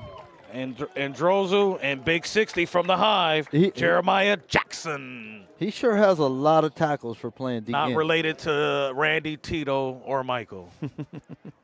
They had him on my roster as a kicker punter. It threw me off a little bit. Yeah. And Zodru has a lot of tackles for Yeah. DN, man. We've said his name a lot today. Yeah, he's more now in this fourth quarter, but the third quarter looks like we didn't say his name one time, but fourth quarter's like let me put the pedal to the metal again. So since we have a little break here, we talked about guys finding out if they're going to play or how they can play and whatnot. So I had a kid that I coached, Sean Carlos, who played in the Spanos game, and he was the county leader in tackles. And I talked to him after the first practice. I go, "What you think?" He's like, "Okay, now I see why you kept telling us that we're not playing at the right speed and at the right level, against the competition you're going against, because all these guys are good." And I was off balance one time. I got ran, and the other time I missed my contain. And There's levels to this, right, Coach? right. So look at so the sad part of it is that of that entire group, that's the only person that gets it now. It's like you can't really get upset with people for not knowing what they don't know. Right. So that's why when you are at there's differences in the levels. The difference with the D1 ball versus D4 and D5 ball is totally different. And there's a reason why King David Dunn is having success today. right? Exactly, right. So if you talk to a kid and you're honest, you're like, "Hey man, you should be dominating these guys if you think you're a college player." And if you're not, then not, reality check. then there's the reality Yeah. check. So with Sean Carlos particularly, I was like, "Hey man, you can play with these guys as long as you're on point."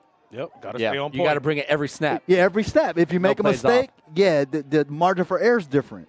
That last tackle, number 71, Ezra Favila out of Imperial on that tackle.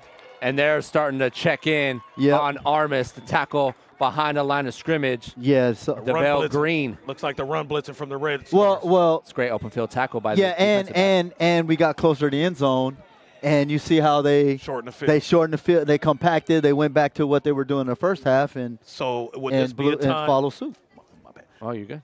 Would this be a time, Coach, to have Mitchell pull it or Fuentes, whoever's at quarterback? Show them or do something. Pull it and then. Well, in this situation, do something different. Yeah. The one thing that always gets me is like 4th and 10. We know you're not going to run it, and they still will put the ball out. Yeah. And it takes the quarterback's eyes.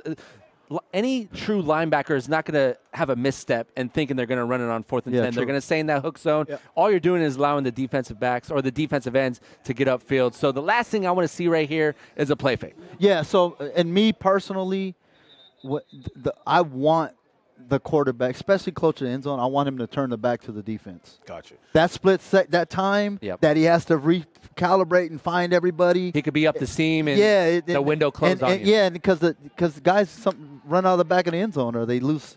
Yeah, so the windows are smaller here too. So if you're going to pass the ball, just pass the ball. Is this a time for a trick play? We saw hook and ladder in the girls' game. I don't mind trick plays inside the red 4th zone and 10, though. because it's more difficult. Yeah, and it depends on what it is. Like a double pass. Not every trick play is going to work in that confined space. Yeah. Hook and ladder maybe for the, arm is coming around. Looks like man-to-man across the There we board. go. Red's going to bring it. Brandon Double move. Mitchell steps Under up. Backside. Mitchell to the end zone. Oh, did he get his feet in? Oh. He did. Oh. Is it a touchdown? It's an interception. Oh, interception. Interception. Wow. And it's a touchback, too. DeVale Green, a couple big receptions on the night. Man. And the interception on 4th down. Looked like a receiver right there. Yeah, he toe tapped and everything. Let's look at that. So he should have threw the backside, but he was flushed. Oh, yeah. Like he was going out for the route. What an effort. Yeah, good job, man. So we talk about athleticism, making great football plays. Yeah. Oh, and they're going to say he was in the end zone. I was going to say touchback. High IQ. It looked like he was almost out at the 1. That would have put their backs up against the goal line. Yeah, but he kicked the pylon, so they're going to say it's a touchback. Big defensive play for the Red Stars. Yeah, down huge. 4. That was huge. Now they have a Less than chance. 3 minutes, 2.5. Now they have a chance. Hoyser's back in. You got to throw the rock. Let's you got to see look what for Dunn. Henry So Hoyser there you go. You got to look for Dunn, and you got to look for Gonzalez. had a Deep passing ball. touchdown Got it, in that Coach. first quarter. Oh, double move. Oh. So they weren't on the same page of what the route was going to be. So that was 41, Jordan Lewis, Bo. Yeah, he was the intended receiver. Yeah, it looks like the quarterback was throwing a go or a corner. Yeah. And he ran a post. Julian Richard on the coverage. That was good coverage by Richard. Rancho Buena Vista represents Step for step. the Longhorns. All food is $1. Thank you. Oh, no. It's actually the PA next door. Thank you, ladies. All food's $1, by the way. Yeah, we're letting you Not guys know on the $0.50. stream they're selling $1 food. If you can make it, you got a couple minutes. Hustle down. Good job. Good luck finding a place to park, too. Hoyser, Sold out. after the incomplete pass, we'll check it down Nolan. Get out of bounds. to his receiver in the flats. Got to get out of bounds. Yeah, get Nolan up. Say Smith picks up a first down. Tick, tick, tick, tick, though. Just get out of bounds, man. So you more out routes, get out of bounds, or do you want to save time for the Blue Stars so they can score quick? I think Red Stars have plenty of time in this situation. Yeah. Just run what you're going to run. Run what's open. Hoyser, far side. Lewis at the 40. Picks up a couple yards after the grab. Looks like he's going to be tussled out of bounds near the first down marker. They're going to give him the first down. And they're going to keep the clock running. Back-to-back plays through the air. You're going to run it. And back-to-back first downs for the Red Stars. They're going to say he did not get out of bounds. They're going to say forward motion was stopped. Logan Dulia from El Cap on push-out for the Hoyser Blue Stars. rolls right. There you go. Hoyser has Gonzalez. his receiver near midfield. Micah Gonzalez on the reception. 2 Lincoln receivers and a Rancho Bernardo receiver. 2 high-level offenses. What does the defense have to do, Coach Catlin? The Blue Stars. Do you stay in prevent? Do you stay in cover 2? What do you do, Coach? I'd stay out of the word prevent because from winning. I hate that word prevent. Do you like blitz? Maybe what defense do you put up here? You know they got to pass. Well, I run an odd, so Okay. I Tell always the people have. that's watching what an odd is. So I run with 3 defensive linemen, and I usually rush 4, but you don't know who the 4th guy is. Gotcha. So I would mix in I might flex the DN like on the wide side of the field, or I might bring somebody off the edge to keep them from rolling out. So I would, in this situation, I would make the quarterback say, we're only allowing you to throw the ball in these areas. Hoiser, near side. So I definitely. That's green after the interception. Yep. So, for example, I definitely would have somebody, even on the backside, I would have somebody underneath that and the corner over the top. And it looked like they had Sanchez from Eastlake. I love what Hoiser's doing right now, gentlemen, on this drive. He was out 2 quarters. He's cold, and he's come in making all of his passes. And he took a shot. Yeah, but that's why they went 10-0 in the regular season. from Sanchez. He stood tall in the pocket, threw that ball, and he paid for it. Yeah, no, he's a legit pocket passer. Hoiser, after the completion to Green, into opponent territory. And that other quarterback for Point Loma, shout out to Ryder, my guy, Ryder Watson. Lewis, near the 30. Uh-oh. Yeah, going to get tackled. So now that they're down here with a minute left, the defense needs to be a little bit more. Do you blitz right here, Coach? See, and this is another reason why 100%. I love this game. Lewis already has 3 grabs here today. He had 3 grabs all season for the Hornets. But the difference is schematically, I can blitz in zone or man. So it's just different. It's just false start. Motion. False start on the running back. So, and I think that goes. We talked about, the transfers, and I know Lewis was not a homegrown Hornet. He transferred in. 3 catches the whole season, but you have an all-star caliber. Do you think, looking back, like I said, I would love to talk to people who transfer, see, do you wish you would have stayed where you were at? But in that young man's defense. No, disrespect. Meaning in the past, Lincoln threw the ball a ton. And then now, they're just running. But I think, personal opinion, they had a great running game, but I think it was out of necessity. Yes. Because you're going from the Chathams and the Achilles Smith to Jr. those 2 quarterbacks. The quarterback play, they're more running guys. They're not pocket passers. So they just did what worked for them. Oh, Sanchez again. What a catch. One-handed grab on the far side of the field. The clock is running, though. Wow. Red Stars still have a timeout, and they'll call it right now. Yeah, so that right there. Oh, he's hurt, too. 11. Far side. But that right there shows you the level that guys can play at. Let's check out this replay. That's a college level play. That's a scholarship.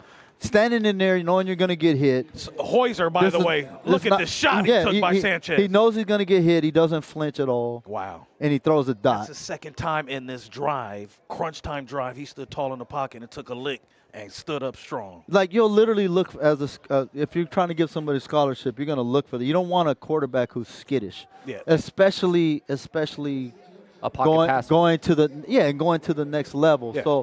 So for example, since we have a little break, the 2 running backs. So in my opinion, especially at high levels, Superior's better off. He shouldn't play running back. He's more of a scat back. He's a scat back because his the running style that he can do in high school won't translate. It doesn't translate as well unless you're super duper off the chart at doing that explosive like Barry Sanders or something.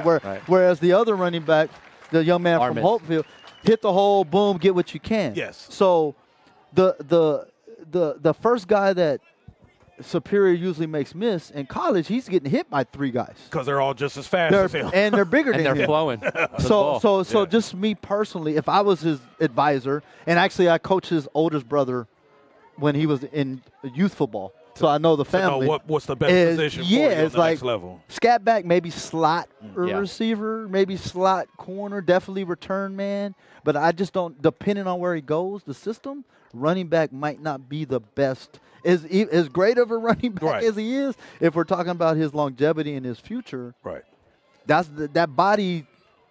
Well, that's a lot of hits. And what you would hope is the right college coach gets in his ear instead of someone telling him something he wants to hear than the truth, the reality. This is where we want you at. Yeah, but I mean, if he wants to play running back, so be it. Yeah. But I'm just saying that might not be the best position. I actually had an argument way back when with Tony Jefferson's dad. Yeah.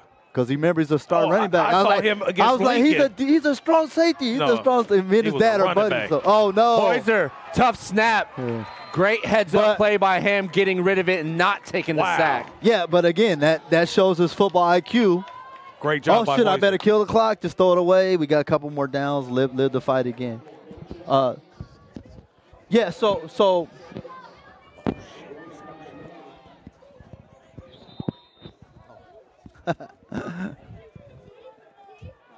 Incomplete pass brings up Yeah. a third and medium, 24.2 seconds remaining. Yeah, so here in your- the 14th annual Red Stars versus Blue Stars your best showcase. your best position, like some guys are going to be good wherever you put them. Right. Like Superior is a plug and play. He's a football player. Yeah. But the best position for him, and it's true of a lot of guys, is not always the position that they want to play or they think, or they played all their years in youth football or whatever. So We're going to send it down to the fourth member of our team, Tristan Lopez. I know you're listening to the conversation. Do you have any take one way or the other? Yeah, I mean, the Red definitely needed a score. That's obvious. But what I would do is I would isolate Jordan Lewis. He's a big body, and I would try to get him down the seam or between the seam and the numbers and maybe get him on a corner thing.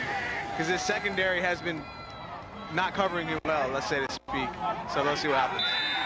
yeah, the only thing is they've only lined him up at X receiver, so maybe you get a jump 50-50 ball. He's out wide right here. 24 right now. seconds. But Dunn has single coverage if he runs right at him and crosses face. Poiser There he goes. far side in double coverage. PI. The receiver It's going to be a PI, though. tackled inside the 5.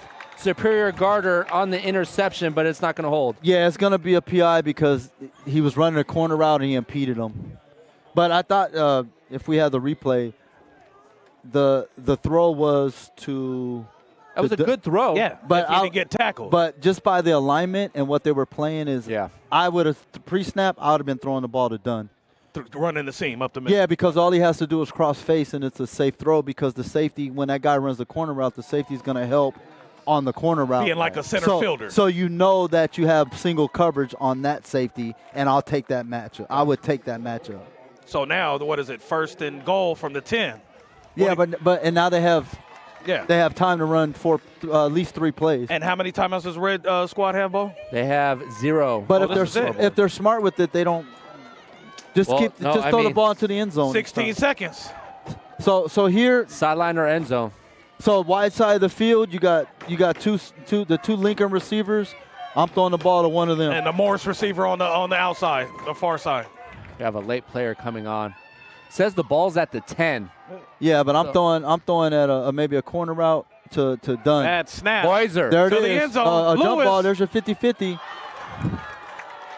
That was it right there. And a flag. And a flag. Tristan Lopez Yeah, called I don't it. know about that. He pushed him before the ball got there. Lewis. All right, let's check the replay out. Again, the snap. We got to get those snaps up in crunch time, fellas. They had to go to the end zone. No, we're not going to see it. Too late. Referee right on top of it. We thought it was good coverage by 13, Juan Ruiz out of Olympian. Half the distance. Half the distance, going to get the ball to the 5, Bo, first and goal. You're an offensive coordinator. What would you run for the Red Stars? I mean, you got to get in the end zone. So who, though? Who would you want to do? It depends on the defense. It depends if they're running man. I always like nice rub routes. Those wheel routes always work well. A bunch formation. Nice trail, right? You clear out, bring a guy on an angle route. So they got trips to the right, Bo. Yep. In this situation, you always see a nice clear out, right? You'll see the front 2 guys kind of clear the secondary and a nice angle route behind them. I think Morris and Lincoln I receiver. think one of the guys in the bunch is going to run a corner, and they're going to throw it to the right corner of the end zone. Lewis Especially now is that up they're in front. quads, unless they're throwing a quick slant to the backside. Hoyser, first and goal. 11 seconds remaining in the fourth quarter. King David Dunn inside the 5 is tackled. Short of the first, or short of the touchdown. Timeout. Do they have a clock timeout? stopped. They got to get that up on was the a ball. first They down. don't have any timeouts. Oh, that's it. No. Official timeout. No, that's it. The officials helped him out. Wait, what happened? The officials helped him out, gentlemen. So they ran the clock. They were supposed to stop it. It was a first down. It was 1st and 5. Oh. No, it was first and goal. Yeah, because it was 1st and 10. They had the 5-yard penalty. Yeah, now it's first down. Now it's first. Yeah, so it was 1st and 5 after the 5-yard penalty. It wasn't first and It was half the goal. distance PI in the end zone. Yeah, it wasn't first and goal. So the they're clock gonna stopped. have. So now they're gonna have saying one. the clock was supposed to stop on that first down. Yes. Okay. And so now they're gonna have one untimed down probably. So going back to that last play, they ran the right play, but it should have been into the end zone. It should have been a corner instead of an out. A flat, yeah. You have to, like I was saying, you got to throw the ball into the end zone. Yeah, that was a great defensive. You can't throw it in the field and hope that you miss them, like you make somebody miss. Let's see this replay again. Okay. Yeah, see, they could get a first down. Snap. Okay. Oh, that was the other one. Yeah. So they just did a quick snap because the ball was going to start on the ready and spiked it. 2nd and goal to go. 5 seconds left, fellas. You might have time for 2 plays. Depends on what it is. I mean, you can't roll right. There's no getting outside the pocket. It's a quick jump ball. Slant or fade. It's 1 or 2. The slant or the fade. Rickadooley is on the far side saying, "We should." See, okay, gentlemen. So here's where I'm at. And I think Rickadooley is on my. It was 1st and 10. Yes. They pick up the defensive pass interference, which will bring up a 1st and goal from the 5. No, it was 1st and 5 because it was half the distance. But the ball was on the 5-yard line. First and goal at the the way 10. they marked it. Yeah. It was. If they had like 5 yards to go to get a first down. Yes. Now, I'm not saying you're wrong, but the way it was marked on the field, it was 1st and 5. It wasn't 1st and goal from the 5. Well, to me, if that's the case, then you got to get to at least the 1, and the ball was on the 2. Yeah. And nonetheless, it sets up for a great play. There we go. What an exciting 5 finish. seconds Here we remaining. go. There it is. Oh, got him. To the end zone. Touchdown. Poyser. Touchdown, Red Star. Got him. What a play. Got double moved him. Yeah, he double moved him. Second passing touchdown on the night, and DeVell Green gets the interception on one side and the game-winning touchdown on the other. Player of the game effort in the 4th quarter in crunch time. The biggest defensive play for the Red Stars, biggest offensive walk and it off. And Achilles Smith uses his receiver from Morris to score the game winner, partner. Yeah, well, something you're familiar with, and kudos to the young man from Point Loma from going back in the game and having that poise and leading the team down for the winning score. Game-winning touchdown one more time. He was looking right the whole way. Yeah, he knew where he was going. Yeah. Looked like 2 guys went in and somebody went back door right there. Yeah, it's basically the same, different formation, but same play they ran previously. Just this time it was into the end zone. What an amazing all-star game finish, fellas. So the Blue Stars score Red Stars score the first 10 points. Blue Stars scored 14 unanswered in the 3rd. And then DeVell Green, the interception in the end zone. And then the game-winning score with no more time on the clock. Yeah, and just for the record, I'm not picking a side on the ending on the controversy there. It's like I'm just saying how they had it marked. I don't know if it was marked correctly. Nonetheless, it's set up for a great finish. And a great finish. So I can understand how the one team's upset, but again, I'm just as confused as they were.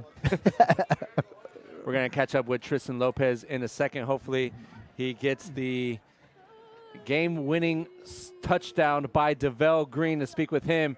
And he did it on both sides of the ball, gentlemen, a defensive side and offensive side. And there's an old adage, big-time players make big-time plays in big-time games. For him to have that toe-touching interception and enough wherewithal to kick the pylon instead of 1st and 10 from deep in your own end, it's a touchback. Yeah, and big picture, he's always going to remember that. Oh. He's always good. That's going to come up. That's going to last forever. He's going to be able to bring that up to his boys, to his family. It's etched in his memory. Yeah, even if this was, his last game he ever stood up for. Exactly. Look how I finished it off. It'd be a good way to hang it up. San Diego, big-time interception, walk-off touchdown. Impressive. Gentlemen, it's just good to see a competitive all-star game, right? We had our first 2 all-star games in San Diego were lopsided, one-sided affairs, and tonight was one of the better all-star games in the past few years. Yeah, it was well played. Yep. Not a lot of mistakes. Well coached. Well coached. Good effort from everybody. And when I say everybody, I mean from top to bottom. Right. From the setup, from you're talking. everything. Like the whole the event itself, the venue. To put this together during the holiday season when you're supposed to be spending time with your family, Montel, Allen, and Ruben Pena sacrificed that. Shout out to and put on a great performance. Yeah, those guys must have 30 hours in their days or something. Fellas, it feels like, this is the end officially of San Diego High School football. Great way to end. 2025. If I remember right when the first opening, it's opening season, first game of the year, and now here we are. It's going to be a long, 8 months until the next one? Yeah, and that's kind of the other beauty of this game too, is it caps off, it puts a end chapter on each season. But then again, no, I'm telling you, the way coaches think, next season starts January. Like, for some of these coaches, Monday. Yeah. 7:07. We got to get in the weight room. We got to start make sure so-and-so's throwing the ball around. And, so. Well, for me personally speaking, it's been an honor, privilege to finish the football season off with you guys on the stream. Shout out to everyone that tapped in with us on the live stream. Shout out to the Nolan White family for, we had the wrong name. Yep. Shout out to Nolan White. Shout out to the Rock Boys as well and Coach Jimmy DeVore. But, Bo, thank you. Scott, thank you. It's been a pleasure and an honor. Happy holidays. Happy holidays, everybody. Scott? Oh, yeah, man. But, it's always fun to hang out with you fellas, man. I don't go a lot of places, man. I spend a lot of time with my son who's on the spectrum. So my only, male bonding time is when I come hang out with my boys. Right on. So we just three guys, watching a football game talking about it. And there it is. And then, Bo, great job on the play-by-play, bro. Try, man. We try. We're waiting to see if Tristan Lopez could catch. I mean, are we all on the same train? The DeVell Green? DeVell Green, easily. Player of the game? For the Blues team, yeah, easily. MVP, player of the game. And if they had to get one for the red team, it's Armas. You had to go Armas, man. He probably had, I don't know how many yards he had. Yeah, plus that tackle on, you know what I mean? Armas. Yeah, scholarship, tackle. Yeah. Well over 100 yards rushing. You got to get the man his due. There we go. There we are. It's a great angle. Ending the 2025 football season officially here at Mission Bay High School. Morris Tigers ended the season on a high note, and they end it here tonight on a high note with the DeVell Green game-winning touchdown. We have some on-field festivities right now. We're hoping DeVell Green could catch up with Tristan Lopez. We had earlier during halftime, Ernesto Armas was offered a college scholarship. First time we've had that in the 14-year history of the SDFNL All-Star Showcase. And we also had Kylie Aziz get an offer as well from Hope International. She balled out in that game. Great girls flag football game, 26-19 down to the wire. And we got another, usually it's one or the other, right? It was 2 years ago. It was 6-6 overtime, pick six for the game winner, but the boys' game wasn't as competitive. Tonight, we got two competitive games, Marshall. I'm just amazed at after the holidays, the break, Thanksgiving, the Christmas break, they're off of school, and they still put the work in. And it showed that who showed up, who took it serious, because it showed in the All-Star game. Well, I think it's to Scott's point. The baller's ball, man. Well, That's what they do. Who wants it? Yeah. Right? Let me show me how bad you want it. Yeah. Don't tell me, show me, right? Actions speak louder than words. Yeah, I think even more so in today's society. Right. If you can stand out, if you put in the effort to stand out. Yeah. And you can tell across the board, but especially in high school sports, you can tell who's putting in the work and who's serious and who's focused and who wants it. The old adage of what do you do when someone's not watching? Right? What are you doing during the off season? What are you doing when a coach isn't there? What are you doing when you're not playing football? Exactly. Absolutely. Just because you post something on a nice picture with some catchy lyrics on social media does not resonate on the field. Right. You can't play dress up with this. Either you're all in, putting the work in when no one's looking, like you said, Bo, or you want to take a shortcut to say, oh, look at me. Look how nice I look. Yeah. As long as I get my stats, I don't care about the team. It's about team, not me. Yeah, and some people it's just what you do. It is like it's a part of who it's you are. What you like. Fake it. I'll give you example. Like something happened in a game, they needed a ball, and I picked up the ball and threw it. No warm up. And one of the coaches was like, stop showing off. I was like, I'm just doing what I'm not. doing If I do it, know who I am? if I do what I do when I'm by myself, Right. Yeah. it's not. It's just what I do. Well, man. and Like- that's a great point. Is that you can fake it as long as you want, but eventually, Yeah, if exactly. your inner being, your true self, will eventually. It always will show up, and and when somebody shows you, you know. Yeah. Right. And that's where this is a good showcase for these youngsters. Like, you could tell some of these dudes, like, hey, how come I didn't know about him? Like the kid from Valhalla. Yeah. Like, I didn't know. Oh, shoot, they got a thumper at Valhalla. Like, Some of the Hopefield guys. yeah, We the didn't know Hopefield Armis guys. was Now that guy. but Right. now I can see why Hopefield ended up elevating that high. Yeah. Like, they had some dudes, like, obviously, and you could tell by the guys that were here, the culture they have Yes. at Hopefield on their team. Yeah. Like, you could see it. And one thing that stuck out to me is some of the smaller schools that were represented. As I'm looking at the O'Farrell Charter guy, I think that's might have been the first All-Star player in this for O'Farrell. SDFNL. Yep, Yeah. yep. For O'Farrell Charter, he had a Canyon Hills Rattler All-Star. They're not Rock Academy. Rock Academy had a yes, great the kicker that provided some Absolutely. impact plays. Absolutely. Yeah, So yeah. Kudos to those two programs too, Morris and Canyon Hills for completely turning around in Absolutely. a season. And I think, with like you said, how society is and the way things are, there's nothing wrong with staying home where you're from and staying in school, regardless of what the football team is doing. You're gonna remember the bus rides, what's it like when football season's over. Yeah, We're going to now send it down to Tristan Lopez, who's with a few players, and we might have a few offers. Let's take a look. My bad. What's up, guys? I'm here with Coach Moon. That's gonna hand out some offers. Coach, take it away. How you guys doing today? Coach Moon, Doane University. I just wanted to officially offer Ezra Favila to Doane University, all right?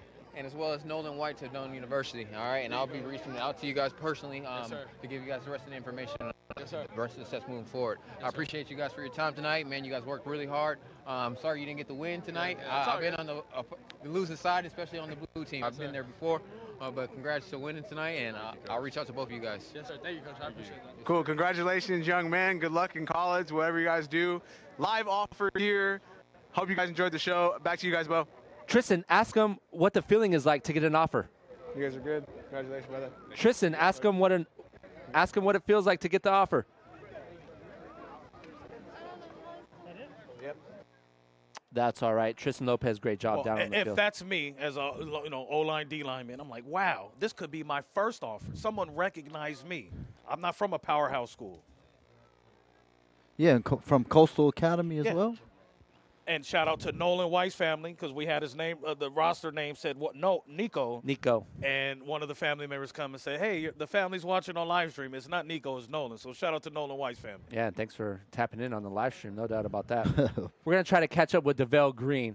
Obviously, the big-time interception to stop the drive for the Blue Stars, and then CIF responded champion. with a game-winning touchdown. And again, shout out to Caden Lincoln's mother for opening the extra parking lot. She saved a lot of She people. saved a lot. We were going to be parking at Pacific Beach and having a carpool over here or take Ubers. And what a way to finish if this is the last Pig game had a tutty. What's up, man? for DeVell Green, CIF champion for Morris, and then the MVP of the game. Green. Yeah, absolutely. The Morris Tiger now joined by Tristan Lopez. Take it away, Tristan. Yeah, what's up, guys? I'm here joined by DeVell Green. Amazing. And then the game-tying touchdown, man. How you feeling? Feeling good. I'm feeling good. Hey, I wouldn't be here without the pleasure of Coach Achille. So I want to thank Coach Achille. So you're coming from Morris. You guys won the championship this year. What was that experience like for you? It was good. Actually, I went to Granite Hills this year. They kicked me off the team. I was supposed to have a senior year. Came to Morris opportunity, and we did our big one. So full circle moment. You got your last opportunity to put some film together. Yes, There's coaches here looking at you, man. Good luck in the future. You're going to grab a couple people's attention. Yes, sir. Congratulations again and good performance, man. Thank you. Back to you guys. Tristan Lopez, it is not easy to grab players down on the field with all those bodies on the field, and great job tracking those players down. Green, it just goes to what we were talking about, gentlemen, earlier. Not having that opportunity, a few things happening, and showing up when the lights are bright. And again, that goes back to saying, well, I want to transfer to big powerhouse. Granted, they won multiple championships, but I know I deserve the ball more. He went to Morris, helped rebuild them to their championship winning tradition. Montel, you want to get on this broadcast real quick? Yeah, and as somebody who coached at both Lincoln and Mount Miguel, I always tell everybody, not everybody going to play, and there's only one football. Montel Allen putting on man, a how great you doing, brother? show. Good, man. Great job, man. Happy holidays, man. Thank you, appreciate Three All-Star games in one day. Yeah. What was that like? No sleep, I'm sure. Team no sleep. Yeah, No, three. I mean, obviously the girls' flag earlier today, the tournament was beautiful. Something that's the first time we've ever experienced that. Right. So we hope to continue that with Mean Girls, Scorpions, and forgive me the last one, She-Rock. Yeah, those three. Yeah. Continue that relationship with them, and then the girls' All-Star game, high school All-Star game was phenomenal. Yeah. I thought it was a great game played. Number 0 for Olympian is a beast. Ella Gomez. Yes, Yep. Ella Gomez is something special. And Aubrey Tabine, Aubrey right. Tabine, so You talk about those players, offers, coach. Yeah, Offers at both levels, both the girls and the boys. Yeah. Is great. I mean, that's why you developed this All-Star Showcase. Yeah, man, this is what it's all about. I think that separates us kind of differently from the other All-Star games. No doubt. Those kids already have offers and they're playing. Exactly. We're opening the door for opportunities for kids to get other offers. So it's a difference, man. And I salute those other programs. I think they're doing a wonderful job. We kind of walk just a little bit different path. 14 years in the making, coach. You guys do it better and better every year. We're trying both you and Ruben, man. Yeah, my partner in crime, Ruben. Yeah. Really good dude. Speaks from the heart. Knows what we want. We're kind of putting together just a platform to really, really help these kids because, as you know, the recruiting cycle with the NIL and the way things are so difficult to get out. We need to give these kids an opportunity to get another chance, and whether it's in California, outside of California, so they can play another 2 years and get their education. Do you have any questions, Marshall, for Montel? Well, do you think the girls' game, how much bigger you think it's going to get year after year? Because this is 3 years in, and it's growing, getting more exciting every year. I'm hoping it gets bigger. The bigger, the better. Yeah. I mean, it's funny. I was telling someone the other day, we were like the only one in California that was doing it, and I don't even know anyone in the United States was doing it. And then we did it, and now they're popping up everywhere. Yep. So it's kind of copycat. Everybody's starting to kind of do it and leverage off what we did. And even LA, our sister city, they're doing it now. So, I think we put together a formula, man, that's unmatched, and I hope it just takes it to another level. Is it best form of flattery is imitation, right? Yeah, exactly. I mean, but that means what you're trying to do for these young ladies is going to expand to others. So. Yep, absolutely. So I don't mind being the E40 of the All-Star game, man. Everybody imitate me, so it's all good, man. I mean, I can't do it alone, man. So many people that's involved and have their hands in it and do it. And Ruben's number one on that list, and then our wives and our family sacrifice so much when we come to the stand because we're like stressed to get everything done. All the vendors and sponsors. Strike Force was a big sponsor this year. They helped us out a lot this year. Light Helmets helped us out a lot this year. And the list just goes on. And I just like to thank the colleges, Doane University for being here. Yep. South Florida was here for the flag game. Hope International was here. Whittier was here. And some couldn't make it because of the weather, obviously constraint that they had. Others tuned in live, and this live stream would keep going over and over again. So, man, we just blessed, bro. We're blessed to be able to give back to our community and do something good.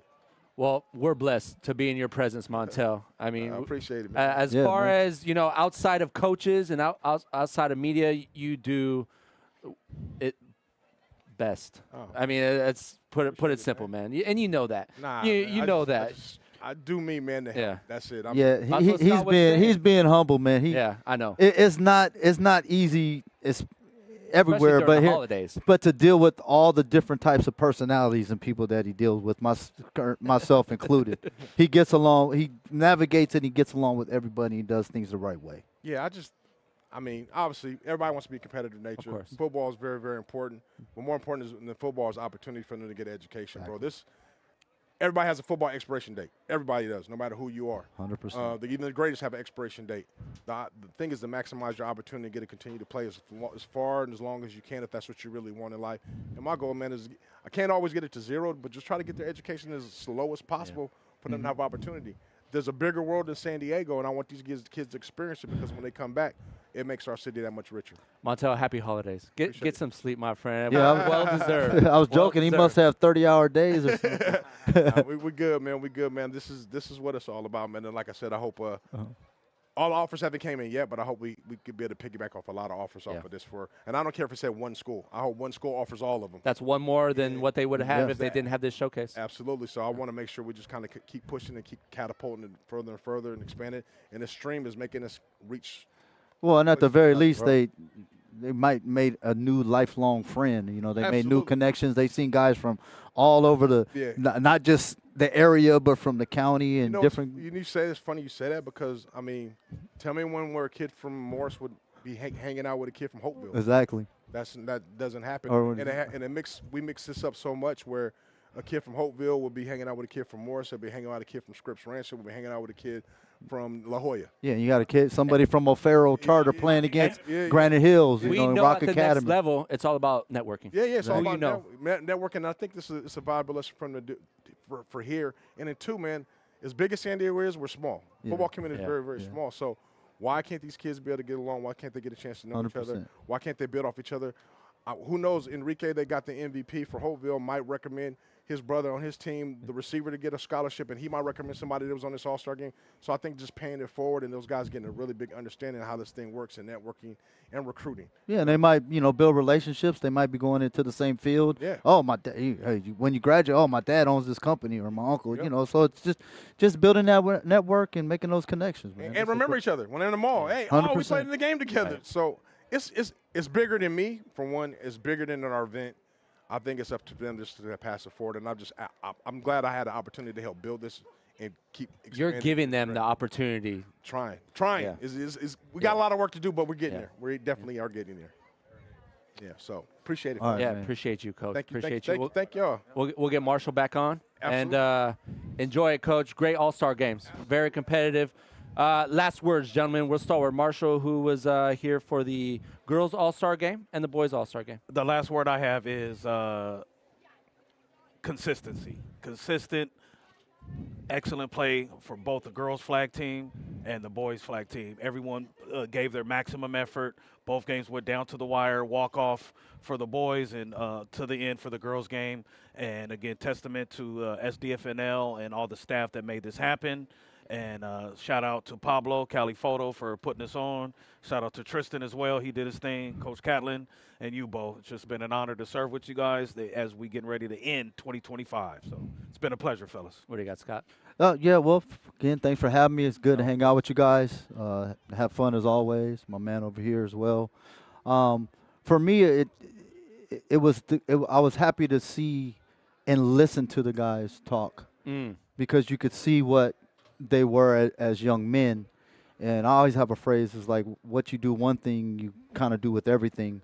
And you can kind of tell how these guys are as people and how they are in the classroom by how they carry themselves and how they were doing their interviews. So I'm glad we had, it shows we have a lot of quality young men and that the future can be bright if we get more leaders like that and we get everybody heading in the right direction. It starts at the top, and we have some good ones, gentlemen, including Montel Allen and Ruben Pena. And on that note, for our broadcast team, Tristan Lopez, Scott Catlin, Marshall Thomas, our videographers, Tom Borgeson, Tim Gahn, Pablo Espinal, our executive producer as well. I'm Bo Furtick signing off. Happy holidays to one and all. It was a pleasure, gentlemen. We'll see you next year here on the SDFNL, or here on the Cali Photo Sports Network, streaming to you live on YouTube. And don't laugh. It's cold for San Diego standards. Got the up ball here. head. Happy New Year, everybody.